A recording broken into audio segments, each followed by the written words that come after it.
and I would really appreciate it if you would stop Rob Taylor from blathering on and on.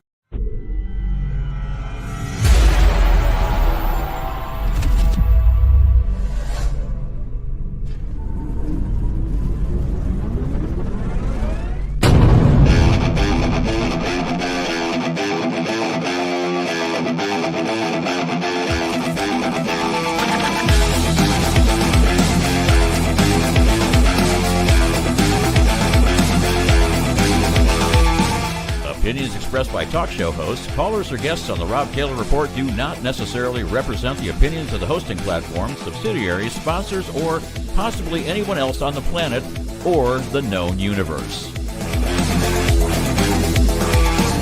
From the tinfoil and lead-lined broadcast bunker on the beautiful southern coast of Oregon, it's the Rob Taylor Report. So strap yourself in. Your weekly political therapy session is about to begin. Ladies and gentlemen, here he is, the nearly famous Rob Taylor. Thank you, Johnny. Hello, America and beyond. And I want to thank all of you who are joining me tonight. And I hope you got your libations with you. Yes.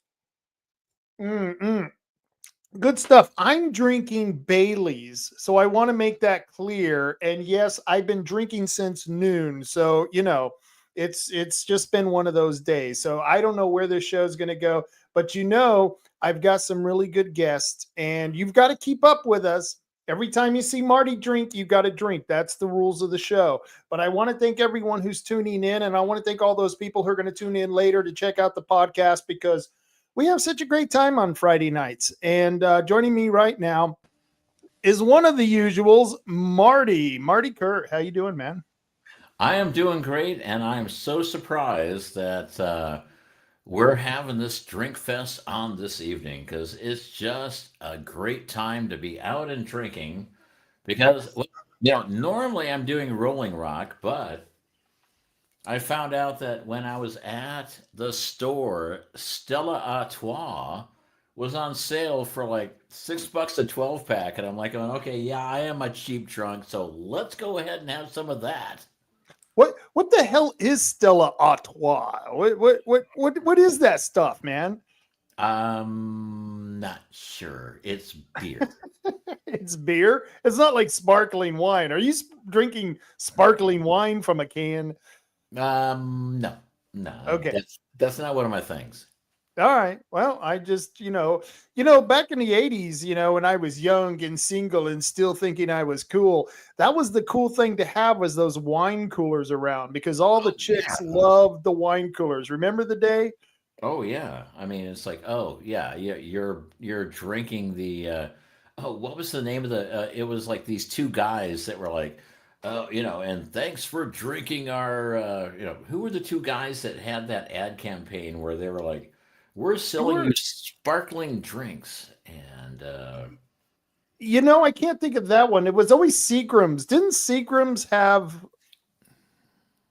7 had some type of wine cooler? And I'm pretty sure that was the popular one that I always bought. But yeah, I remember the guys you're talking about, but I can't remember the day. It's because I drank too many of them. They were toxic poison. It was. Well, I was always of the mindset that I was only killing the brain cells that needed to be killed because they were weak, because they were slow. It's sort of like when the coyotes kill the buffaloes. It's like, they only take the weak and the young. And I'm like, at some point I was like going, yeah, I think I'm killing more brain cells than just the weak and the young ones. I think I'm killing way too many. I got a few of the strong ones, definitely. Well, joining us tonight is Chris Castleman, and Chris is drinking water. What's up with that, man? I'm a water kind of guy, man. You busted me. You caught me at a really weird time, but I'm gonna crack open some beer. Oh, other way. Some Bad Santa. Oh, nice. Nice. We should get beer sponsors, by the way. I don't understand why we don't. What beer are you drinking there, Chris? It's a Cascadian Dark Ale.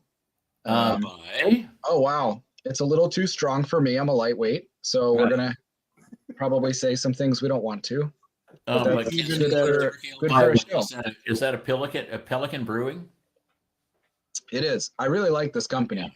And I'm Yeah, not just saying that so that we get beer sponsors. Oh, I love Pelican, but the Beak Breaker will kill you. Oh, that will Oh, fuck you up for sure. it's 9 point something, and I was coming back from a salmon fishing thing down on the road, and it's like, oh, let's stop at the store. Oh, hey, Beak Breaker by Pelican. That can't be Yep. bad. And we didn't even get halfway back to Bandon, where we're like, we're gonna have to pull off because everybody in the truck is drunk. It's like a quadruple IPA. Yeah, that must have been Lex Landings that you got that at. It Yep. was. I had a feeling. I had a Caught a lot of That's fish. one of those beers that if you're going to interview somebody, you offer them that beer and you like find out who they truly are, you know? yes. Oh, I know. You go over to the neighbors and you really want to find out who the neighbors are, you get them one of those. You get him a Beak Breaker. That'll fix him right up. Oh, hey, Marty, none of your business is already calling you out. He says, uh-oh, sounds like Marty already has had a sixer. Well, I think that's none of your business. That's yeah, not well, as much as I love none of your business, he's absolutely correct because I went next door and had a dinner party with my friends, and they're like going, oh, well, yeah, sure, you have a That's podcast, good. but have some of this, whiskey and ginger ale.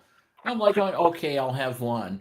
And wait, whiskey and ginger ale. That sounds like something my Irish grandmother would. Come on, my dear, come on, just a little whiskey and ginger ale. It's good for whiskey you. and ginger ale, you'll be fine. And I'm like going, yeah, well, my neighbors are a little bit older than I am. And they're like going, yeah, a little whiskey and ginger ale. Yeah, you'll be on the show. You'll be fine. And I'm like going, oh, crap. And then 3 whiskeys and ginger ales. I'm like, I have to stumble back to my house and do a podcast. And I'm like, I think that's like grandma's not Irish grandma until roofie. she's grandma's not grandma until she's had 3 whiskeys. So she's had 3 whiskeys. I love none of your business talking to Chris. He says Moses would be proud of that beard. And I have to admit, that is a gnarly beard. I was in Walmart last night and some lady just randomly came up and she was like, sir, I have to tell you that's impressive. I've never gotten that before. So wow. The I must problem have with finally the beard, reached peak beardness. And she the was problem with the beard, Chris, is I talking can about beard, see right? what you Okay. ate in Wednesday. That's the problem. Yeah. You got to trim this part so it doesn't like go in with the food. Yeah. You're eating the. Yeah. Yeah, I used to remember that when I had a stage. You would be eating the stage with the food and realize, oh, I can cut that. That gets gnarly. You can't eat buffalo wings. So, Marty, I don't know if you know because you've been out of town. You've been, hobnobbing with all the fancy people in California. I'm And I was up in Whistler skiing with the Uber elite. So yeah. Yeah, it must be nice. But I'm glad you decided to come down with us low lives and do a little slumming here with us. We appreciate that. But you have missed a whole hell of a lot going on in the county with the budget right now. And so we kind of got off of the election integrity thing. And you could tell us if you got any updates on that after we talk about this. But we've been dealing with the budget, the closing of the jail, the closing down to 1 pod. We've been trying to work with Curry County. And I know Chris has been to most of the meetings. I've seen the meetings and I was watching the meeting this morning. But I want Chris, go ahead. You were there. Give us your roundtable thought of what's going on. I'm not drunk enough. I won't talk about it. Yeah. It was that bad. It really was. But I had to fill in for Marty this week because you didn't go to the election integrity meeting. So they recruited me and my technological skills to help display the computer up on the screen at the library. But oh no! Oh my God! Oh, so that was. I'm actually glad they did because Tom wrote you in. Yeah. Yep. Yeah. But it's one of those things where like I believe in election integrity. I mean, who wouldn't? And I also tend to believe that some funny business happened with our last couple elections. But I kind of thought I knew enough about it that I was aware. I'm not. I wasn't. So I'm appreciative that I went to that meeting. They played a video that Dr. Frank had spoken for like 20 minutes at a commissioner meeting, and that was extremely informative. And then we kind of discussed some things and talked about maybe where we could go from here, and it was pretty cool. So I look forward to more of those. But I didn't answer your question, Rob. That's all right. And we'll get back to that. That's kind of the whole point of what we were trying to do with this election integrity group is that, we have a lot of people in our own little bubble that are like going, yeah, we know there's an issue. We know there's a problem. But the problem is we have to let other people know who are standing on the sidelines going, I'd love to be able to chirp in on this, but I need something I can hold on to. And that's why we try to do these outreach things where we're like going, let me show you a Dr. Frank video. Let me show you all the stuff I've done with the curious case of Coos County. Let me show you all this stuff because most people, I am so entrenched in this that it's hard for me to, look out at it and go, well, I don't understand why you don't understand what I'm talking about. And so it's one of those things where we need an outreach program of people that don't quite get it, that can speak to everybody in the county and say, here's what our problem is. And so I was thankful that, you actually went to that meeting, and and it's like, the first time I met you, I was like going, I am so jealous of the fact that I can't grow that beard anymore. Gosh. Being the fact that I am a former IT dude as well, and I used to have a beard that went down to the middle of my chest and hair that went down to my waistline in the back, and I'm like going, I'll get there. I'm so jealous. And now I'm like going, now I'm spending all my time doing this going, yeah. Do I look like way balder than I am now? I don't know.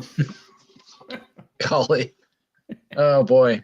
Yeah, no, election integrity, it's good to have some outside perspective.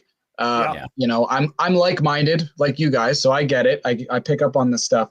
But going in there and kind of talking about the ins and the outs, it was a very productive meeting. And I think my suggestion was like the more we say like, hey, that election was stolen, the more we're going to get that pushback, and people are just going to turn off. They're not going to interact. They're not going to talk about it. And what we need to do is focus on moving forward, focus on the future. What do we want our elections to look like? And here's the big thing. If there's a community anywhere in the country that would like to run their elections a certain way, say voter IDs and in-person voting, why would you be opposed to that? Why would you not want to do that? That's the conversation that you want to push is kind of push it back on them. Like, why would you be opposed to that? And stop talking about the past, talk about the future. That was my outside perspective. But no, actually, you nailed it. I think you're absolutely right. We need, anytime you sit there and you whine about sour grapes, you're going to lose people. It's unattractive. People don't want to hear this. They want to move forward. They want to know what they can do. Because the past is the past, especially in politics. And we have so much we can do moving forward. And I know Marty was in an agreement with this, is that's one of the committees that we were pushing for, was the Board of Elections Committee that was already instituted. And then just on her own, one of the county clerks got rid of this committee because no one was interested. Well, now there's plenty of people who are interested, and we could get into that clerk's office and get all the information we need to get by just getting this committee form and getting 2 people. That's all it would take. 2 of our people on that committee, and we'd be kicking ass. Oh, yeah. I'll throw something out there. We need a new clerk. And that's something that would be really important. And I think we can find one in the next 2 years. I really do. I think we can find a new clerk in the next 2 years. We'll do it. I promise you. Yeah. I mean, I have a number of people that are saying, and the county clerk's going to quit soon. I'm like going, unless she slips in the bathtub and has a major concussion, she is not going to quit, because she is so entrenched in the fact that everything she's doing is right and everything that I say against her is wrong, there is no way she's stepping down. I mean, that's just a fact of life. I'm fine with the fact that she screams at me all the time. I'm fine with the fact that she lies all the damn time because she's digging her own trench. I'm like going, I am not saying anything that is incorrect. I'm not saying anything that can't be backed by fact. But when she posts stuff on the county website that says, we are fighting against misinformation, disinformation, and Yeah. malinformation, and I'm like going, well, that's the only thing that you're about. You're not telling us the truth. You are not being transparent. I mean, what world do you live in where you think that's the right thing to say? Well, let's beat her at her own game. She was a duly elected clerk. Let's present to the public a better option. And I think we can find one within the Republican Party, and I think we can win that election. And I think we'll do that in 2 years. Whether or not she steps down is irrelevant.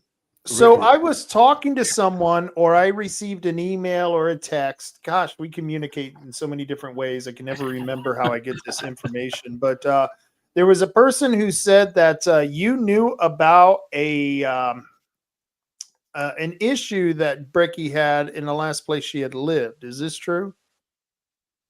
Arizona, perhaps. Did she live in Arizona? Chris? Oh, I don't know. And there are so many rumors that go around. It's like, well, Chris Castleman says that he knows that Brecky did something bad in Arizona.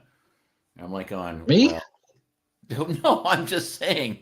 I mean, there are so many rumors that go around that it's like going, well, Fred McMurray said that, Julie Brecky had a really bad incident in Arizona or New Mexico or, New Zealand. Who cares? Maybe I'm forgetting, but I don't remember. I know I looked into the treasurer a little bit this past week or two. I've got information on that. But. Interesting. No, so there were people who were interested in doing a recall, and I had to remind them if they recall the clerk, the two sitting commissioners who would do the appointing would be Sweet and Farmer. Not good. And that would be worse than having Brecky there because you know who she is and what she's about. So I agree with you. We need to find a candidate. And Marty, what are you doing? You'd look great in the clerk's office. You look like a clerk. You look like you could be a clerk, man. I'm telling you. The first day in the office, I'd be like going, every single report you can get from the election commission, I will put on the county website.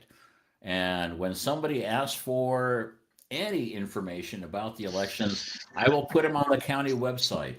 Therefore, when anybody says, I want this information about the elections, I can say, go look at that space on the county website. It's already there. I would be so very transparent. You're hired. People would be looking, going, where did Marty go? I can't see him anymore because he's transparent.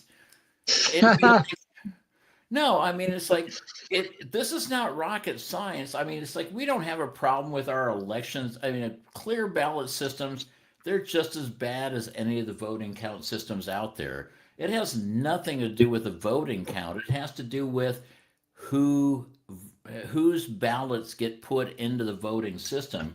If our voter rolls are so very corrupt, I mean, if Fred McMurray, and I keep using Fred McMurray because he's one of my favorite actors of the 50s and 60s, but if Fred McMurray voted in our last election, who would, it's all vote by mail. Who could say Fred McMurray wasn't valid to vote in that last election? There's everything wrong with our vote by mail system such that there is no way to validate the chain of custody from point A to point B. And it all starts with the voter rolls that are corrupted by, if it was done by our county officials, and I really like Lark, And I really like Sarah, who work in our elections office, because they do the best jobs they can with the election materials given. But if I gave them a ballot and I said, this is the ballot from Fred McMurray, and he wants to vote, they would essentially just go ahead and run it through the system because they didn't know he was dead. They didn't know he was an illegal alien. They didn't know.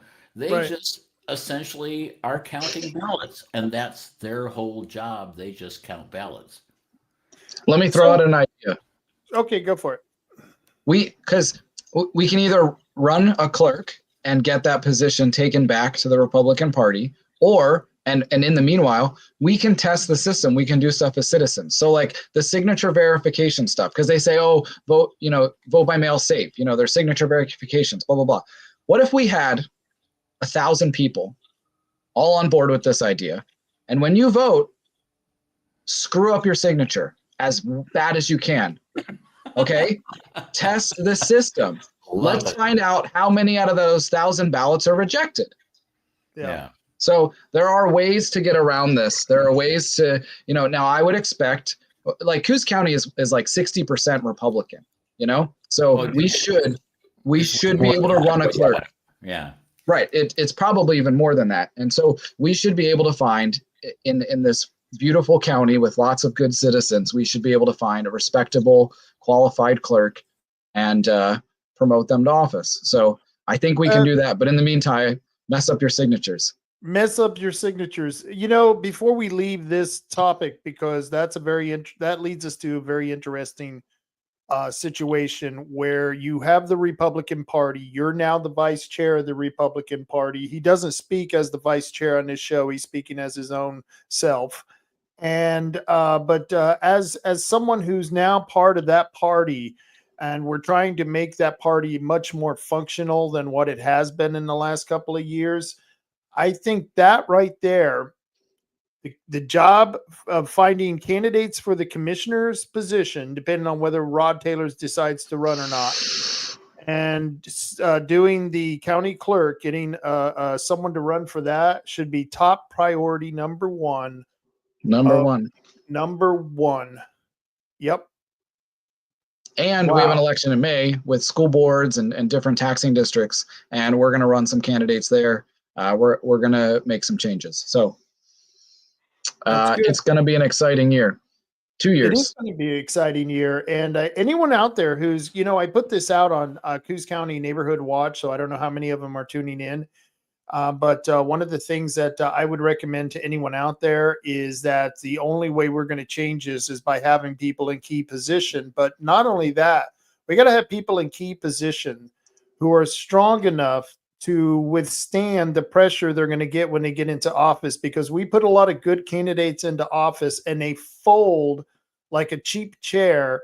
You know what I mean? In Chris, I don't want to name any names, but you know who I mean. There are people out there who we've put into positions who have voted ways that we never would have voted. You and I have talked about this. Even, I know, you and Matt Wilbanks had your differences, but yet every time you guys almost agreed 100% on the vote on the board, even though the board was voting the exact opposite. So it was like, I knew, with people like you guys sitting there and other people in the audience, we had it, man. We knew what we were talking about, and we had these guys dead to right. And so that's why I love your perspective on this. We've got a new commissioner that's coming in. And so, the Republicans' number one job is to get those people elected. But let's go back to what I had you on the show for. I wanted to get an update on the meetings. Hopefully you've had enough beer right now. And I don't think you were at the regular meeting on Tuesday. You missed that, right? I was in and out virtually, and then I watched the whole video over again. So okay. I was. All right. And Rod Taylor read a very lengthy public comment that I had made. And so I was in the meeting. So you were in the meeting because I watched that this morning, and he did read that lengthy comment. I have to give him kudos on that, because you could see how uncomfortable he looked reading Honestly, that was pretty weird. That was pretty awkward. I wish I could have been there in person. I just wasn't able to, and I appreciate, like crazy appreciate that he was welcoming of that and read it, even though it was awkward and I was pretty critical of the board. But stuff needed to be said. We always have to be critical of the board when it needs it, and I hate that. That's why I dig it when you show up. Perry was there this morning. Perry's another good one. When he's there at the meeting, he'll always speak up and call bullshit when there's bullshit going on. And we need more people to do that. And it's so nice to have you there doing that, because for a long time, I looked like the only crazy fool up there. What do you mean you want to spend another $40 million on this? And they get tired of listening. You still are the only crazy fool, but yeah, you've got some friends there now. That's true. Very true. Yeah. So Tuesday, the thing was essentially they have the thing called the consent calendar. So I don't know if people care that much about how these meetings work, but there's like different sections of the meeting, and this thing called the consent calendar is like a giant list of things that they don't really think are controversial. So they just say, we approve the consent calendar, and it just goes through like subtle raises and things like that. And one of those things was an appointment or a reappointment to somebody on the budget committee, somebody who has been there for 12 years. And I would say out of all the people on the budget committee, the guy's the best one of the three, but he's been there for 12 years. And we have some serious budget issues at Coos County. Like, no one should deny that. So I can curse on this show, right? Oh yeah, totally. Why the fuck are we reappointing someone who's been there for 12 years? I am sorry. Right. 12 is too long, period. But we're also talking about somebody who has tenured while this problem has been blossoming. I mean, come on, man. Come on. What? 12 years. And okay, so that means he was around. Has it been 12 years or is it longer than that? No, it's been about 12 years. Okay, so he's been around since the first time the county went through this bullshit and had to do all the layoffs, to the just point after, yeah, just right after it. Yeah, okay. And then now he's there after this second huge hit that the county took after about 13 years, 14 years. Yeah. And so now the county, like you said, they want to reappoint this guy who sat through all of this. And, it's one of those things where, like you said, he may be the best guy sitting on the committee, but you're right. After 12 years, maybe it's time for fresh eyes. I don't know. Not maybe, it is. And we have to stop rationalizing it and pussyfooting around some of these issues. Like, we need that whole entire board. Honestly, the board of commissioners should be revamped and swapped out. And I'm sorry, but definitely the budget committee, especially because of how long they've been there, and they've been appointed by all these people in the past who have been a part of the problem. So it needs to be reworked. But the crazy thing is that they didn't offer up applications. They didn't say, hey, there's a vacancy coming up and we would like some applications. We would like to see who we might need on this board, who's qualified. They didn't do that. And worse than that, I have been asking all year, how do I get on that board? What's the process like? Who do I have to talk to? And I've been railroaded the whole time until the night before I was told, hey, by the way, dude, I'm really sorry, but this is going to happen tomorrow and there's really nothing you can do about it. And I said, the hell there isn't. And I did all this research and typed up this giant public comment with all these screenshots and evidence and resources and stuff, and essentially proved the case that no, this is totally inappropriate to just appoint somebody without any public input or process whatsoever. You can't even go right now onto the county website and see who's on this committee. You can't even see how this committee operates. What decisions are they allowed to make? Nothing. They hide this shit because they don't want us involved. So luckily, I was able to convince Commissioner Rod Taylor and John Sweet to postpone this decision until a better process is put in place. Now, we both know the county. It probably won't change the end result. This person will probably be reappointed, And that's why elections matter, people, because we don't get to choose who's on the budget committee. The commissioners do. And we need to change who's in those seats until they start working for the people and start making decisions that are in our best interests and are what we believe and follow our values. Like if we think public safety is number one, those values should be reflected on the Board of Commissioners, and they are not currently. Right. It should be reflected on the people who sit on the committee. There should be at least a couple of people who are from the other side. You made that point perfectly clear at the meeting today, that you always have the people who are for it in the room, but you never have the people who are against it in the room. And then they're all sitting around trying to analyze the people who aren't there and should have been there, and they should have gone out of their way to make sure those people were there. Am I losing that, or is that completely right?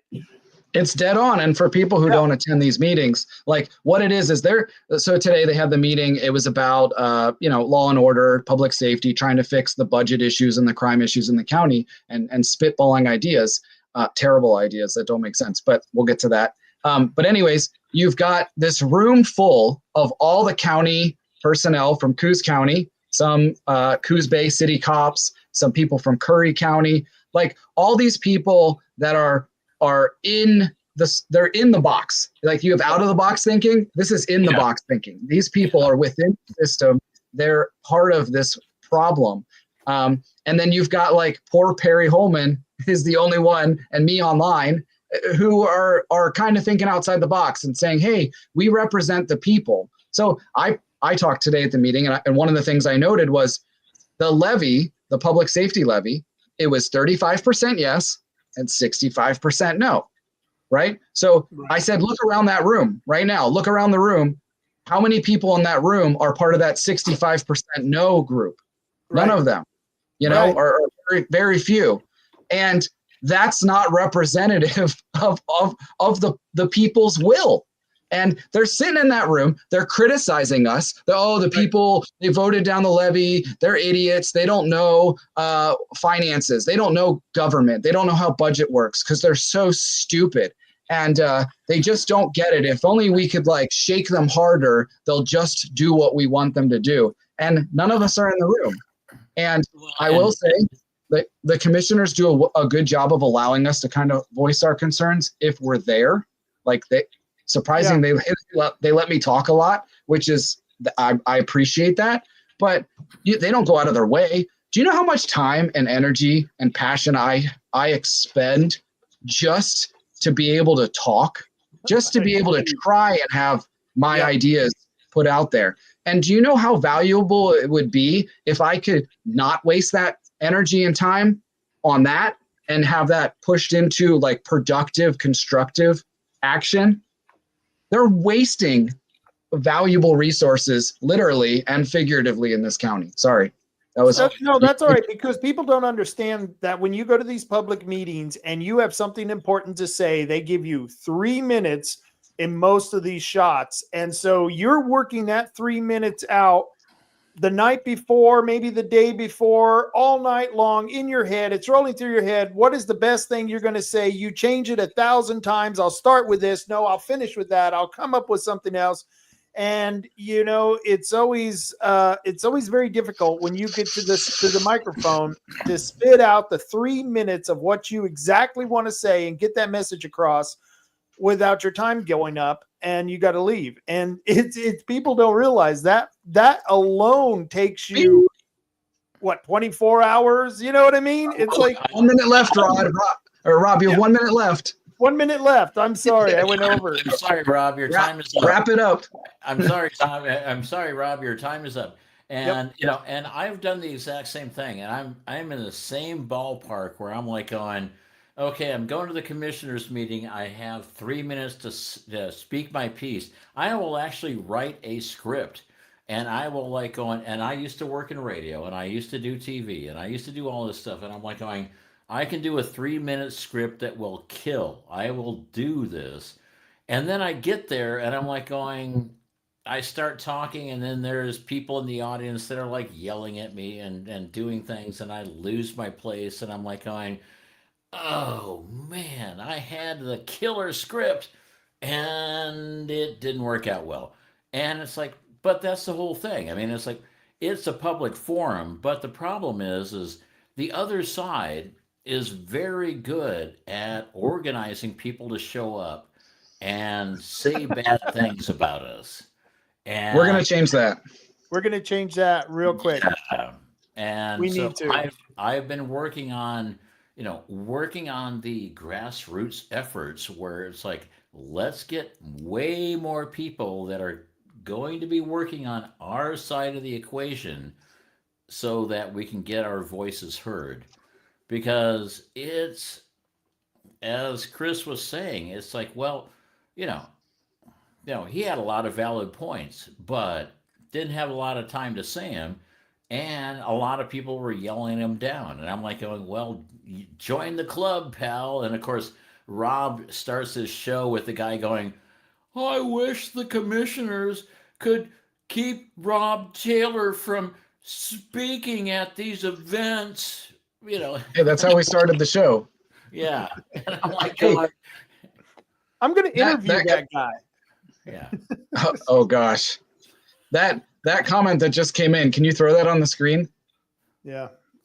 Oh, I'm gonna have to watch. So like this, for example, I have asked repeatedly to have the commissioners, like it doesn't even have to be a commissioner meeting. Have a town hall or a work session or something off hours, like off their normal hours, or they have 2 meetings a week or 2 meetings a month. Have the second meeting, in Coos Bay at 6 p.m. or something on a Wednesday. Like, change it up. Like, why in the world do we not have people that can comprehend why that would be beneficial? I mean, they just immediately go into this long list of, no, well, we have county employees that need to be paid. It's like, they're salaried.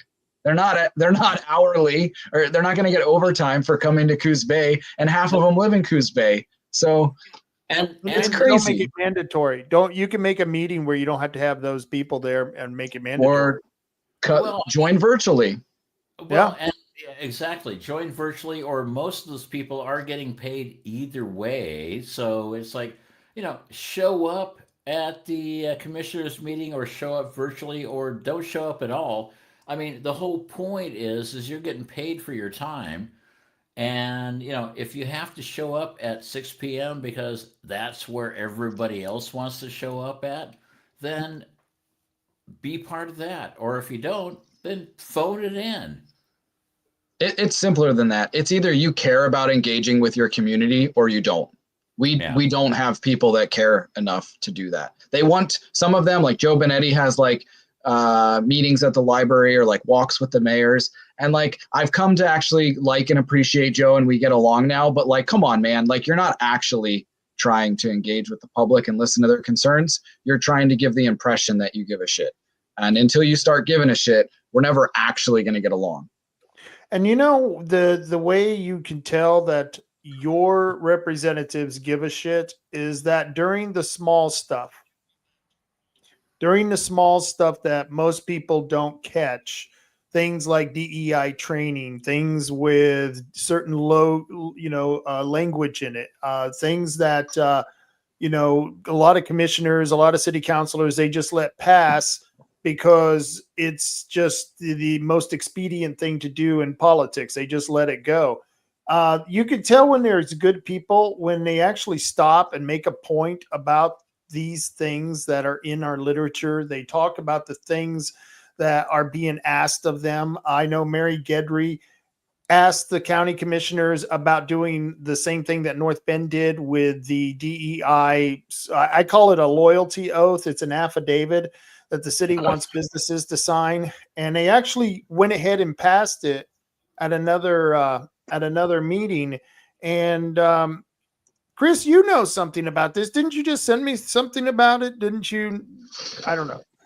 God, I go to too many meetings. It's crazy. No, I've been fighting this with North Bend, this DEI stuff. Essentially, they have an urban renewal project, the old Bay Cleaners building, and they put in the language for, they put out, it's called a request for request for proposals.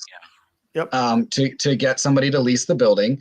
And then right at the bottom, it says, preference will be given to minority business owners. And it's like, what, hold on again. You're going to give preference to a certain class of people over another? I'm pretty sure in school I was taught that was discrimination. So, maybe I'm just a stupid citizen. So I look it up. I go, well, maybe I'm unfamiliar with the definition. So I look it up, Merriam-Webster dictionary, and it says what I think it says, which is that is discrimination. It's textbook discrimination. And so I go to the meeting and I explain to them what discrimination is. And I don't think they like being talked down to, but neither do we. And I explained to them that imagine if your request for proposal said, we give preference to straight white male business owners. No, you wouldn't say that. And if you did, you'd be in the news and people would be showing up at your meeting, screaming and yelling. You'd be sued. It wouldn't fly. So if it doesn't fly for that, it shouldn't fly for minority business owners. And they gave me all this bullshit lecture about how, these are traditionally marginalized groups and yada, yada, yada. They're underrepresented and they're like, oh, yeah. Well, no, here was my favorite part, Marty, was that they came back and said that because this was actually in the literature that they sent back out, was that because people had suffered from hate in the past due to discrimination, that because of this past discrimination, we have to cause current discrimination to make up for the past discrimination by discriminating against people who are not a minority. And so that's how they're going to fix this. I'm glad they're not fixing rape the same way, because so it's like, okay, it's okay to rape everybody because somebody got raped previously. No, I was thinking, no, you have to find the person who raped somebody and then you have to rape them. I don't know how that will work, but the analogy failed right there. I'm sorry. And there's never any logic into any of this. I mean, the whole point is that they're trying to, and white guilt is like they're trying to shove white guilt down our throats. Yep. And say, oh well, just because the white people did something bad in the past, therefore they should be accountable for what they do in the future, and so forth and so on. And I'm like going, okay, well, Kamala Harris's father. Kamala Harris's grandfather owned slaves in Jamaica. Her father was from Jamaica, and her grandfather owned slaves in Jamaica. So Kamala Harris is going to be, paying reparations because now she's kind of black, but not really black. And it's like the whole point is that we keep doing these divisive and derisive things. And the whole point is that, nobody is culpable for what happened in the past. As much as I like my dad, I don't think I am culpable for anything that he ever did. Right. He shot a lot of Japanese in World War II.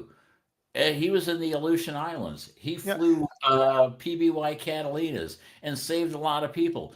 You know what, Marty? I'm glad your dad shot a bunch of Japanese in the Philippines. I know people are going to be upset with me, but we were at war, and I'm glad your dad killed a bunch of Japanese. Not that I hate the Japanese, but when you're at war, that's what you do. And I know Chris is shuddering there. But I'm just saying, I don't care if they were lily white Irish. Yeah. Chris is like going, and you're off in the weeds, and he's like going, can you keep it on point? And I'm like, keep it on point. Yeah, keep it on point. Probably not, because that's what Friday Night Rants is all about. We don't keep it on point. We just rant. But Chris, talk about this. This was a great comment by Kelly Sands. She says, "How about a walk with the mayor through a bum camp?" Because I noticed, and I'm willing to bet the mayor doesn't do his walk through the bum camps, huh? Oh, and now his microphone is muted, so. Your microphone ain't on. And 1 second. We're miming. He's checking out his headphones at some point. He's plugging them in. He's got it. He's got a microphone. He might be able to figure out how to turn it on. He lost it in his beard. It's okay. He found it. And his microphone was lost in his beard because he was like, he's like doing one of those reality shows on Lifetime Network where it's like, and now we're in the Alaska underbrush, and he's lost his microphone. Can you hear me? Yeah. I can hear you now. And you can probably hear my cat. It's like, feed me. Feed me. Okay. Oh, I did hear that cat. Wow, I thought that was cool. Yeah, I did hear that cat. Strange. Yeah, that's Merlin. He loves food. So what I was saying, I don't know if you heard me. I said, how about this? I said, how about a mayor that would walk through a bum camp? Oh, there you go. That would be something nice. We want more of that. Yeah. I mean, they won't talk about it. They won't research it. They won't dive into that issue. If I was mayor and somebody told me, hey, this thing, whatever the thing is, this thing is happening that you're not addressing and you don't know about, you don't understand. Even if I'm highly skeptical, I'm going to maybe go a little bit down that rabbit hole or that bum hole and figure out what the hell they're talking about and see if it's rational or not. Yeah. And I could show Joe Benetti in a heartbeat how rational it is that, look, this is disgusting. The bums are completely littering the woods with feral messes. And whose woods? Oh, the school board right behind Blossom Gulch Elementary, within sight of the playground. You have massive bum encampments, and they are ignoring it. And I've been recently in contact with the city of Coos Bay, and I've been doing a little research, and I think we have a way to get that cleaned up, like permanently, and never have happen again. So I don't really have too much information on it right now, but it is in the works. It is something that I think they are legally required to deal with. So. Chris, it's shocking, right? Oh my God, you actually have a solution. Yeah. Well, I was just going to say that it was almost good that you didn't win the commissionership, because now you're free to do so many other things that are intersecting with each other. People look at this and go, why is he doing, all these different random things? But they're not random. They intersect with each other with what we see as a common denominator in all of these things that are the antithesis of a functioning government. And we want to get rid of those things, and which is really cool now that you have Trump as president and you got Elon Musk doing that Doge thing. It's kind of funny because that was the main thing that I've always wanted to do, was cut government, cut it good. And we wouldn't need so many of these damn taxes. We wouldn't even have to talk about taxes because there wouldn't be enough government there that we have to fund. And that's what we need to get rid of. Well, do I have the thing for you? Because Coos County is forming a Doge committee. A lady by the name of Brandy Martindale and myself approached Commissioner Rod Taylor, and we said, hey, we'd love to form a Department of Government Efficiency committee in Coos County and work on efficiency. And that's just not monetary efficiency. That's even like process efficiency and things, right? Let's focus on that, have a committee that, people can come to, and that's our purpose and our focus. And the public can come in, and that's a place for them to voice those types of concerns. And we'll do some research, maybe we'll meet with some department heads and we'll get somewhere, and we'll find some inefficiencies. I've already found some without the committee, but I think a committee can find a lot more. Go ahead, Marty. What are you doing? Oh, no. And I'm like saying, if you want to do that, I will be the first person on board to help you with that. All because right. I am, like you, I am a longtime computer guy who ran stock market matching systems, and I ran high-end computer systems. And I'm like going, efficiency is the only way that you can make money in a very thin margin system. And I'm like going, we are in the thinnest margin system ever when it comes to Coos County having to make money when they can't get forest money like they used to. So they're trying to squeeze a little money out of the systems that they no longer had. I mean, back in the days when we could do forestry or we could do fishing, before the government overreach said you can't do forestry or fishing anymore. I mean, it's like we didn't have to go out and beg for money. We were basically going, how are we going to allocate money? And now it's like, well, HCP says we can't do forestry anymore. We can't protect the forest anymore. We can't like cut the forest anymore and make any money. And I'm like going, well, if we can't do that, then how can we be as the most efficient county ever? And it's like it's going to be a very hard push to do that because I don't think we get enough money to make the county work. But Well, what do they say when we're kids? Like, shoot for the moon and you'll land amongst the stars. I mean, so we can have this like super high level goal, right? Of like finding enough inefficiencies that we actually like fix the entire budget, right? Like we can have that goal. And I actually truly believe that we can. I believe that we have the quality, type of quality people here in Coos County, and we could put together a committee and we can do it. I believe we can, and I believe we will. And I think it'll be a template for other counties. I think they'll go, whoa, I think it'll be a little bit of a spark. They'll go, hey, what are those guys over there or girls, whatever, what are they doing there in Coos County? What are they doing? They're doing something special, and we want to do that too. And it'll spread. It really will. You see.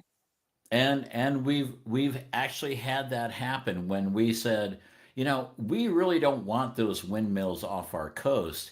And, Rob and Diane and I said, okay, we're going to fight against these windmills. And we're going to do it because we just don't like the idea of the windmills off our coast. And then all of a sudden, we got a lot of people like siding with us. And then all of a sudden, we got some Curry County people siding with us.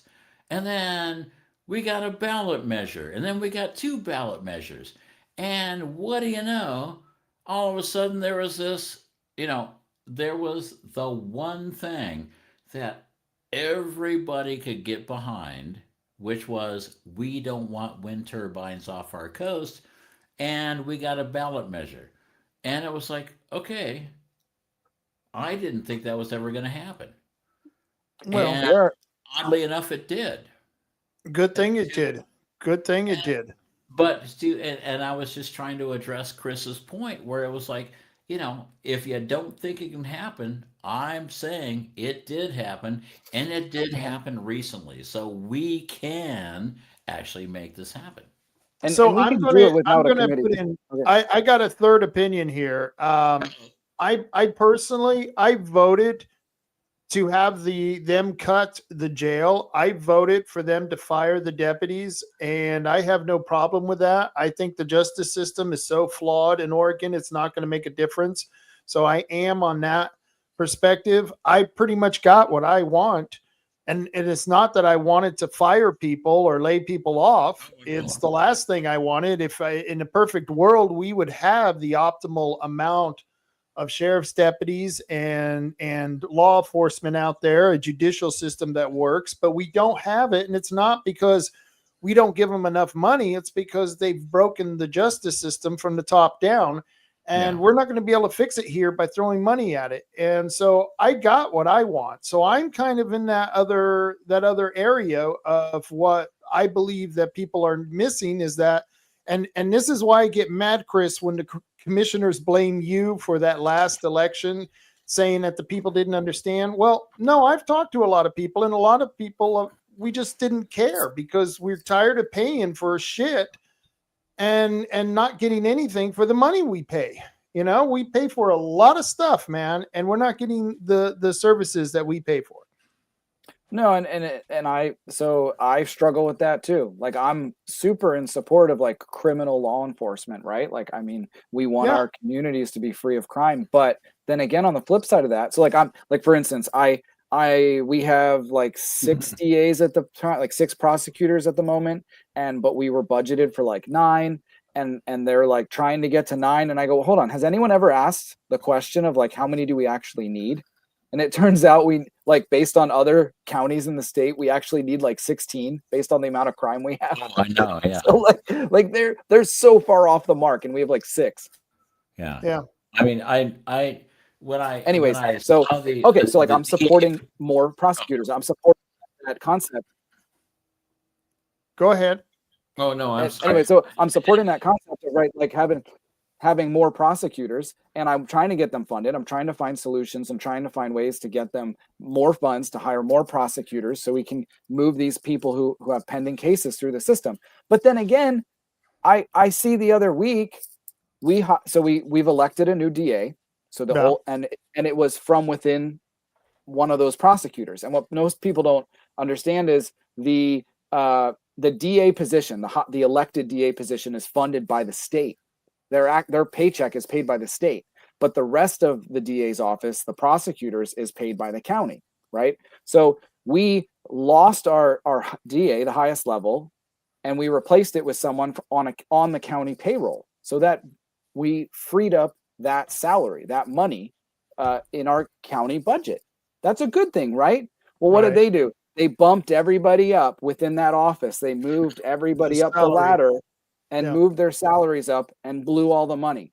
Yeah. People who are doing the same job from one day to the next, and now maybe a little bit more work, right? They just lost somebody in their office. So I do understand that. But come on, people. Like, if you're working at a restaurant and all of a sudden you get like way more customers than you're used to, do you sit down and say, I'm not working until I get $1 an hour raise? Yeah. No, you bust your ass and you work, you do your job, and you don't get any more. Well, you might get more tips at a restaurant, but if you're at the Fred Meyer gas station, you're not getting any tips. Don't tip your gas guy. But I mean, and the obverse thing of this is like, okay, the county has no money, and now we have a new DA, and it's like, okay, well, now that we have a new DA, I want a pay raise because we have a new DA, and I'm like, oh well, your job hasn't changed. They bumped everyone up, automatic. Why should everybody get a bump up? And I actually brought this up at a board of commissioners meeting. I'm like going, so every time I go to a BOC meeting, they have like 18 items on the venue that says, "Oh, and we're doing a pay raise for blah blah blah." Yeah. And I'm like going, well, why is that? And I actually asked, Main Suite and Taylor.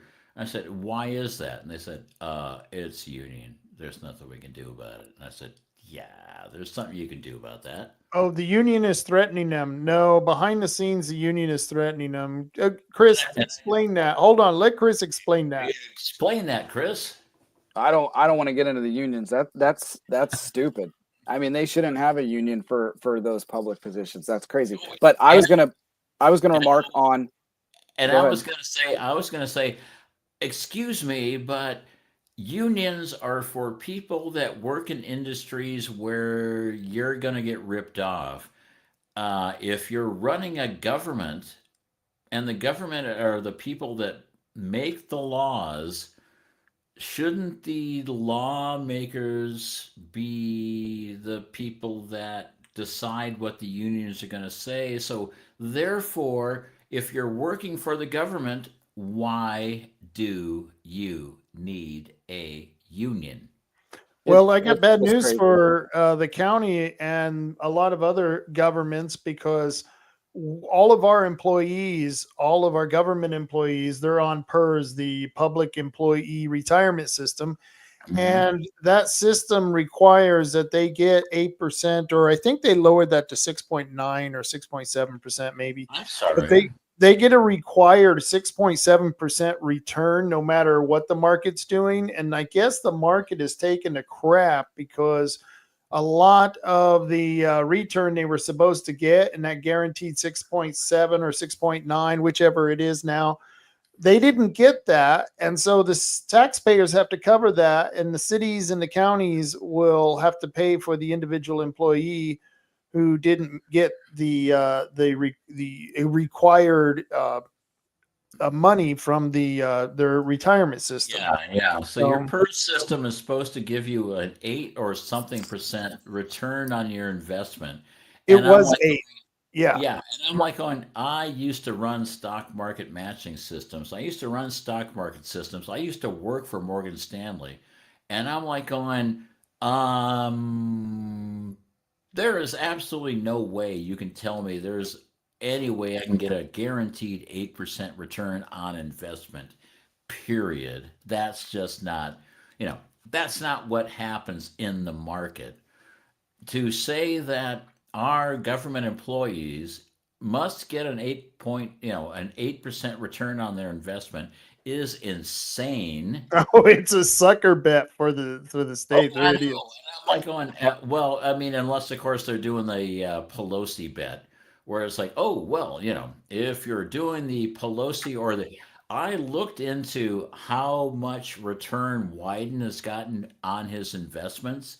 He's 235% above um, Yeah, but the if they were doing good on their returns, we wouldn't need to pay them because they would be making their 8%. If they were doing good as Pelosi. But the whole omnibus said they needed a big pay raise from 175 grand a year to 235 grand a year because as the poor people of the Congress, there's no way they can make any money. And Chris's dog agrees wholeheartedly. They just chased something off in the yard. I don't know. Cool. Bobcat or something. Nice. I was going to mention it doesn't even have to be this complicated. Like about a year ago, I went in and started getting involved with it, going to the commissioner meetings, and somebody had told me that they had gotten pay raises the year before, and it was a trusted source. So I brought it up, and they said that that's a lie, complete lie. I go, okay, well, I'm going to do my research and come back. So I go home and I do some research, and it turns out the year prior they got a 10.6% raise in salary and benefits the prior year.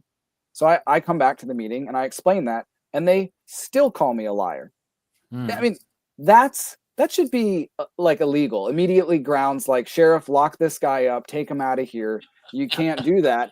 And then what's bullshit is so I say that, and actually, sorry, of the three, Commissioner Rod Taylor, he goes, he's actually right. That's true. We did get that raise because I looked into it and I was surprised because I didn't even know.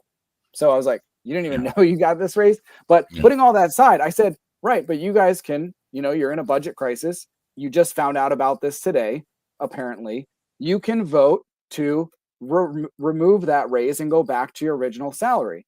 And they refused.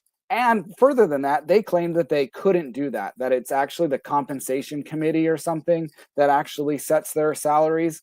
Well, it turns out that that's an advisory committee that's not legally binding, and they are allowed to control their own salaries. I thought it was the budget committee. Well, they call it the compensation work session or whatever. They throw out all these words. It is the budget committee. Yeah. It's the same thing. And they keep throwing out all these words that confuse the shit out of people. And they're appointed. It's the three commissioners and then three appointed by the commissioners, three citizens appointed by the commissioners. That makes up the budget committee. So one of them was just reappointed. Didn't we just talk about that? He didn't actually get reappointed yet. So they postponed that decision. So luckily it's postponed until next year. Oh, because of what you did? That's right. Because all right. Good job, Chris. Wow. Thank you. Hey, a small win. A small win for the people. But isn't that crazy that they didn't even know that they had a raise, and then they refused to give it back to the people, and then a few months later, because I was proposing that I would cut my own salary should I be elected, Rod Taylor proposed to take a 20% pay cut. It got voted down as kind of like a joke to be sassy. He re-motioned for a 25% raise reduction, saying that if the 20% reduction wasn't enough, maybe 25 is what they were looking for. Bob Maine, as like a political stunt, counters and says, fine, I'll do a 60% pay cut because I did the math and that would actually pay for a jail deputy. He said that only makes up 20% of his household income, which is insane. Like the guy's loaded. Anyways, they never followed through on that. They voted for that, agreed on a 60% salary cut, and then claimed that because the budget committee voted no, that they didn't have to take that pay cut. Do you know how, can I, like, all joking aside, we're having like a fun show. Do you know how fucking disgusting that is, that we have leaders that would do that and fuck with us, like, I'm sorry. I'm dropping F-bombs. I curse like a sailor, but you have no idea how much that ticks me off. And then we have to still work with these people? Come on. I am 100% on your side, and the reason we joke around about this is because it is so horribly bad that at some point you have to just like shit, turn off your brain and go, okay, it's so bad, I just have to make a joke out of this. And it's like, you've gone through the last couple of years and you're like going, what? You have a brain damaged president and you have a whore for a vice president, and you're supposed to like go, oh, this is just fine, everything's fine. I'm like going, you know what? I've just completely turned off and just said, you know what? You're absolutely correct. There is, you get to the point where you're like going, I don't think I can stand any more of this, and then I just go, yeah, but still here, still fighting. I'm gonna, at the risk of getting the FBI involved, I'm gonna toe the line here, and what I'm gonna give the Democrats, if I ever run for re-election or another election, I'm gonna give them a soundbite here. If we continue down this path, if we continue where we're going, and our politicians keep fucking with us the way they are, there is a reckoning coming, because there are people that do not find this acceptable, and our patience is being tested. Yeah. I mean that with every bit of sincerity I have in my body. There is something coming if you guys keep it up. So laugh it up, fuzzballs. Yeah, I know. There's something coming if you don't cut this shit out. I am in the exact same ballpark, and I'm like going, I didn't think I had this much resolve, because at some point I thought I was going to snap, and I was like going, but wait, I think I can wait a little bit more, but if you keep pissing me off, there's going to be a reckoning, and it's not going to be a happy outcome. I'm not going to snap. And if people know me, if people have gotten to know me over the past couple of years, they know that I'm a little more strategic than that. That's all I'll say. I'm super so strict. none of your business says, now do you see why I don't want to give these mother effers more and more money? Oh yeah. Oh yeah. No, yep. I believe it. We are paying for our own demise. We're only giving them tax money so that they can defeat us at some point. Rolling Rock. Nunion Business. It says, I think I'm going to need to start ingesting Rolling Rock, or maybe even some Pelican Beak, in order to watch this show. I think you're right. Don't do Rolling Rock. Do that. Don't do it. I'm normally a Rolling Rock guy, and and we were talking earlier about Beak Breaker from Pelican, which is like, oh man, that will drop you to the ground and nothing flat. Beak Breaker. Beak Breaker. But here's the thing. Look, we have a chance to correct this. We have a chance. This is still a country run by we the people. It really is. It doesn't feel like it is right now because we the people are not being represented very well. But it is up to us. We still live in a system. There's maybe some election integrity issues, but we'll work on it. We'll get a new clerk. We can do this. We can make it too big to rig. All right. Like throw out some talking points here, like we can do this. I truly believe it. So, all the other talk aside, there is a path forward and we need to do it. I totally agree with it. And it takes us right back to the Republican Party, building a strong party, because that's what this county needs. And under that, knowing that Trump got 60% of the vote, something like that. It was incredible what the people gave to Donald Trump in this county. And so they didn't do too much cheating, I guess, unless, he actually got 75% and we don't know. I don't know. But I am getting the cast vote records in the next couple of days, so I will find out soon. You'll find out soon. Good deal. But no, seriously, going back to the Republican Party, I think that's what we need to build on. I hope people get involved. Has there been a meeting planned? It's still the same meeting time last Thursday of the month? Do you know? I can, if you give me some time, I can find it while we're talking. But we've got, so if there's PCPs involved or listening to the show, there's like a strategic planning sort of meeting with some like higher up people early in January, and then later in January. I want to say it's like January 21st, something like that. And Chris, you're number 2 in the CRCC, Coos County Republican Committee.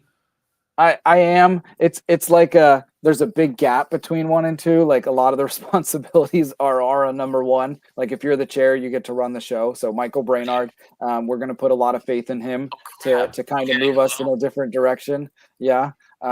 So we'll give that a try, and I'm just going to kind of be like a cheerleader in the background trying to say, hey, let's do some different things. Let's engage more with the people and have some events where, like the traditional Republican Party thing is like, let's have a business meeting and invite all these people to it. People don't want to go to a business meeting. Come on, man. So let's have like a thirsty Wednesday or something, and let's have a freaking beer bash and like go, hey, all you navs, let's get out and get drunk and vote Republican, for Christ's sake. and that's not going to be for everybody. So we're gonna have like a knitting class or something, and then we'll have like a roller skating or I'm being a little funny, but we can there are all these segments of the Republican Party. We're not enough with them. And think about it this way. There are people out there who we have not met yet that are just waiting for that little boost of confidence, that little something in the right direction. And boom, there's our next county clerk. There's our next treasurer. There's our next sheriff. There's our next commissioner. There are people out there, especially young people. You wouldn't believe some of the interaction I got when I ran for commissioner. I couldn't believe it. I didn't know there were that many young Republicans in Coos County, and there are, and they're ready for change. They believe in our party platform. Have you guys even read the party platform? It's pretty cool. It's 18 pages, so it's not for everybody. But if you're bored one night, I'm only good for 4. Okay, there you go. The first 4 are pretty good. And but no, if you read it, it's like one of those things where you go, this is like really good stuff. This is really this is stuff people get behind. And we should focus on ideas and not people and make the ideas win. What's that? We're supposed to make sense. We're supposed to be logical. Yeah. Stop that, man. Just stop that. We're supposed to I just went America and things that everybody loves. Oh, never go full retard. Never go full retard. Yeah. No, since those things are always changing, the charters and city platforms like that, unless I need to read it, I don't normally read those on a regular basis, and they change like every 2-3 years, and it's hard to keep up with those things. So they change a little bit, but like when you read it, like sure, you might disagree with like this a little bit here and there, but for the most part, I mean, it's like traditional American shit, capitalism, liberty, traditional family values, like this crazy anti-woke stuff that would blow your socks off if you have purple hair and want to go in the wrong bathroom. But it's real stuff that matters to real people, like small government, growing the economy, law and order. Do you know that I read the Democratic Party platform just to make sure I wasn't in the wrong party? But they don't even have a section on law and order. They don't even have it. It's like you guys give zero shits about your community, and somehow they get in Coos County 40% of the vote, or worse, they elect Drew Farmer to the commissioner position. We got a gender study group. We've got a nice Antifa group that you can join. Antifa are us at the Democratic Party. Yeah, BLM, Black Lives Matter. I'm not sure that was an affirmation of Drew Farmer as much as it was, Bob Bain is like, oh golly, put in that tax thing twice, and it's like, okay, it was a mess. Yeah, it was a mess. It was a super mess, and we're gonna move forward, and we're gonna do better than that, Coos County. We really are.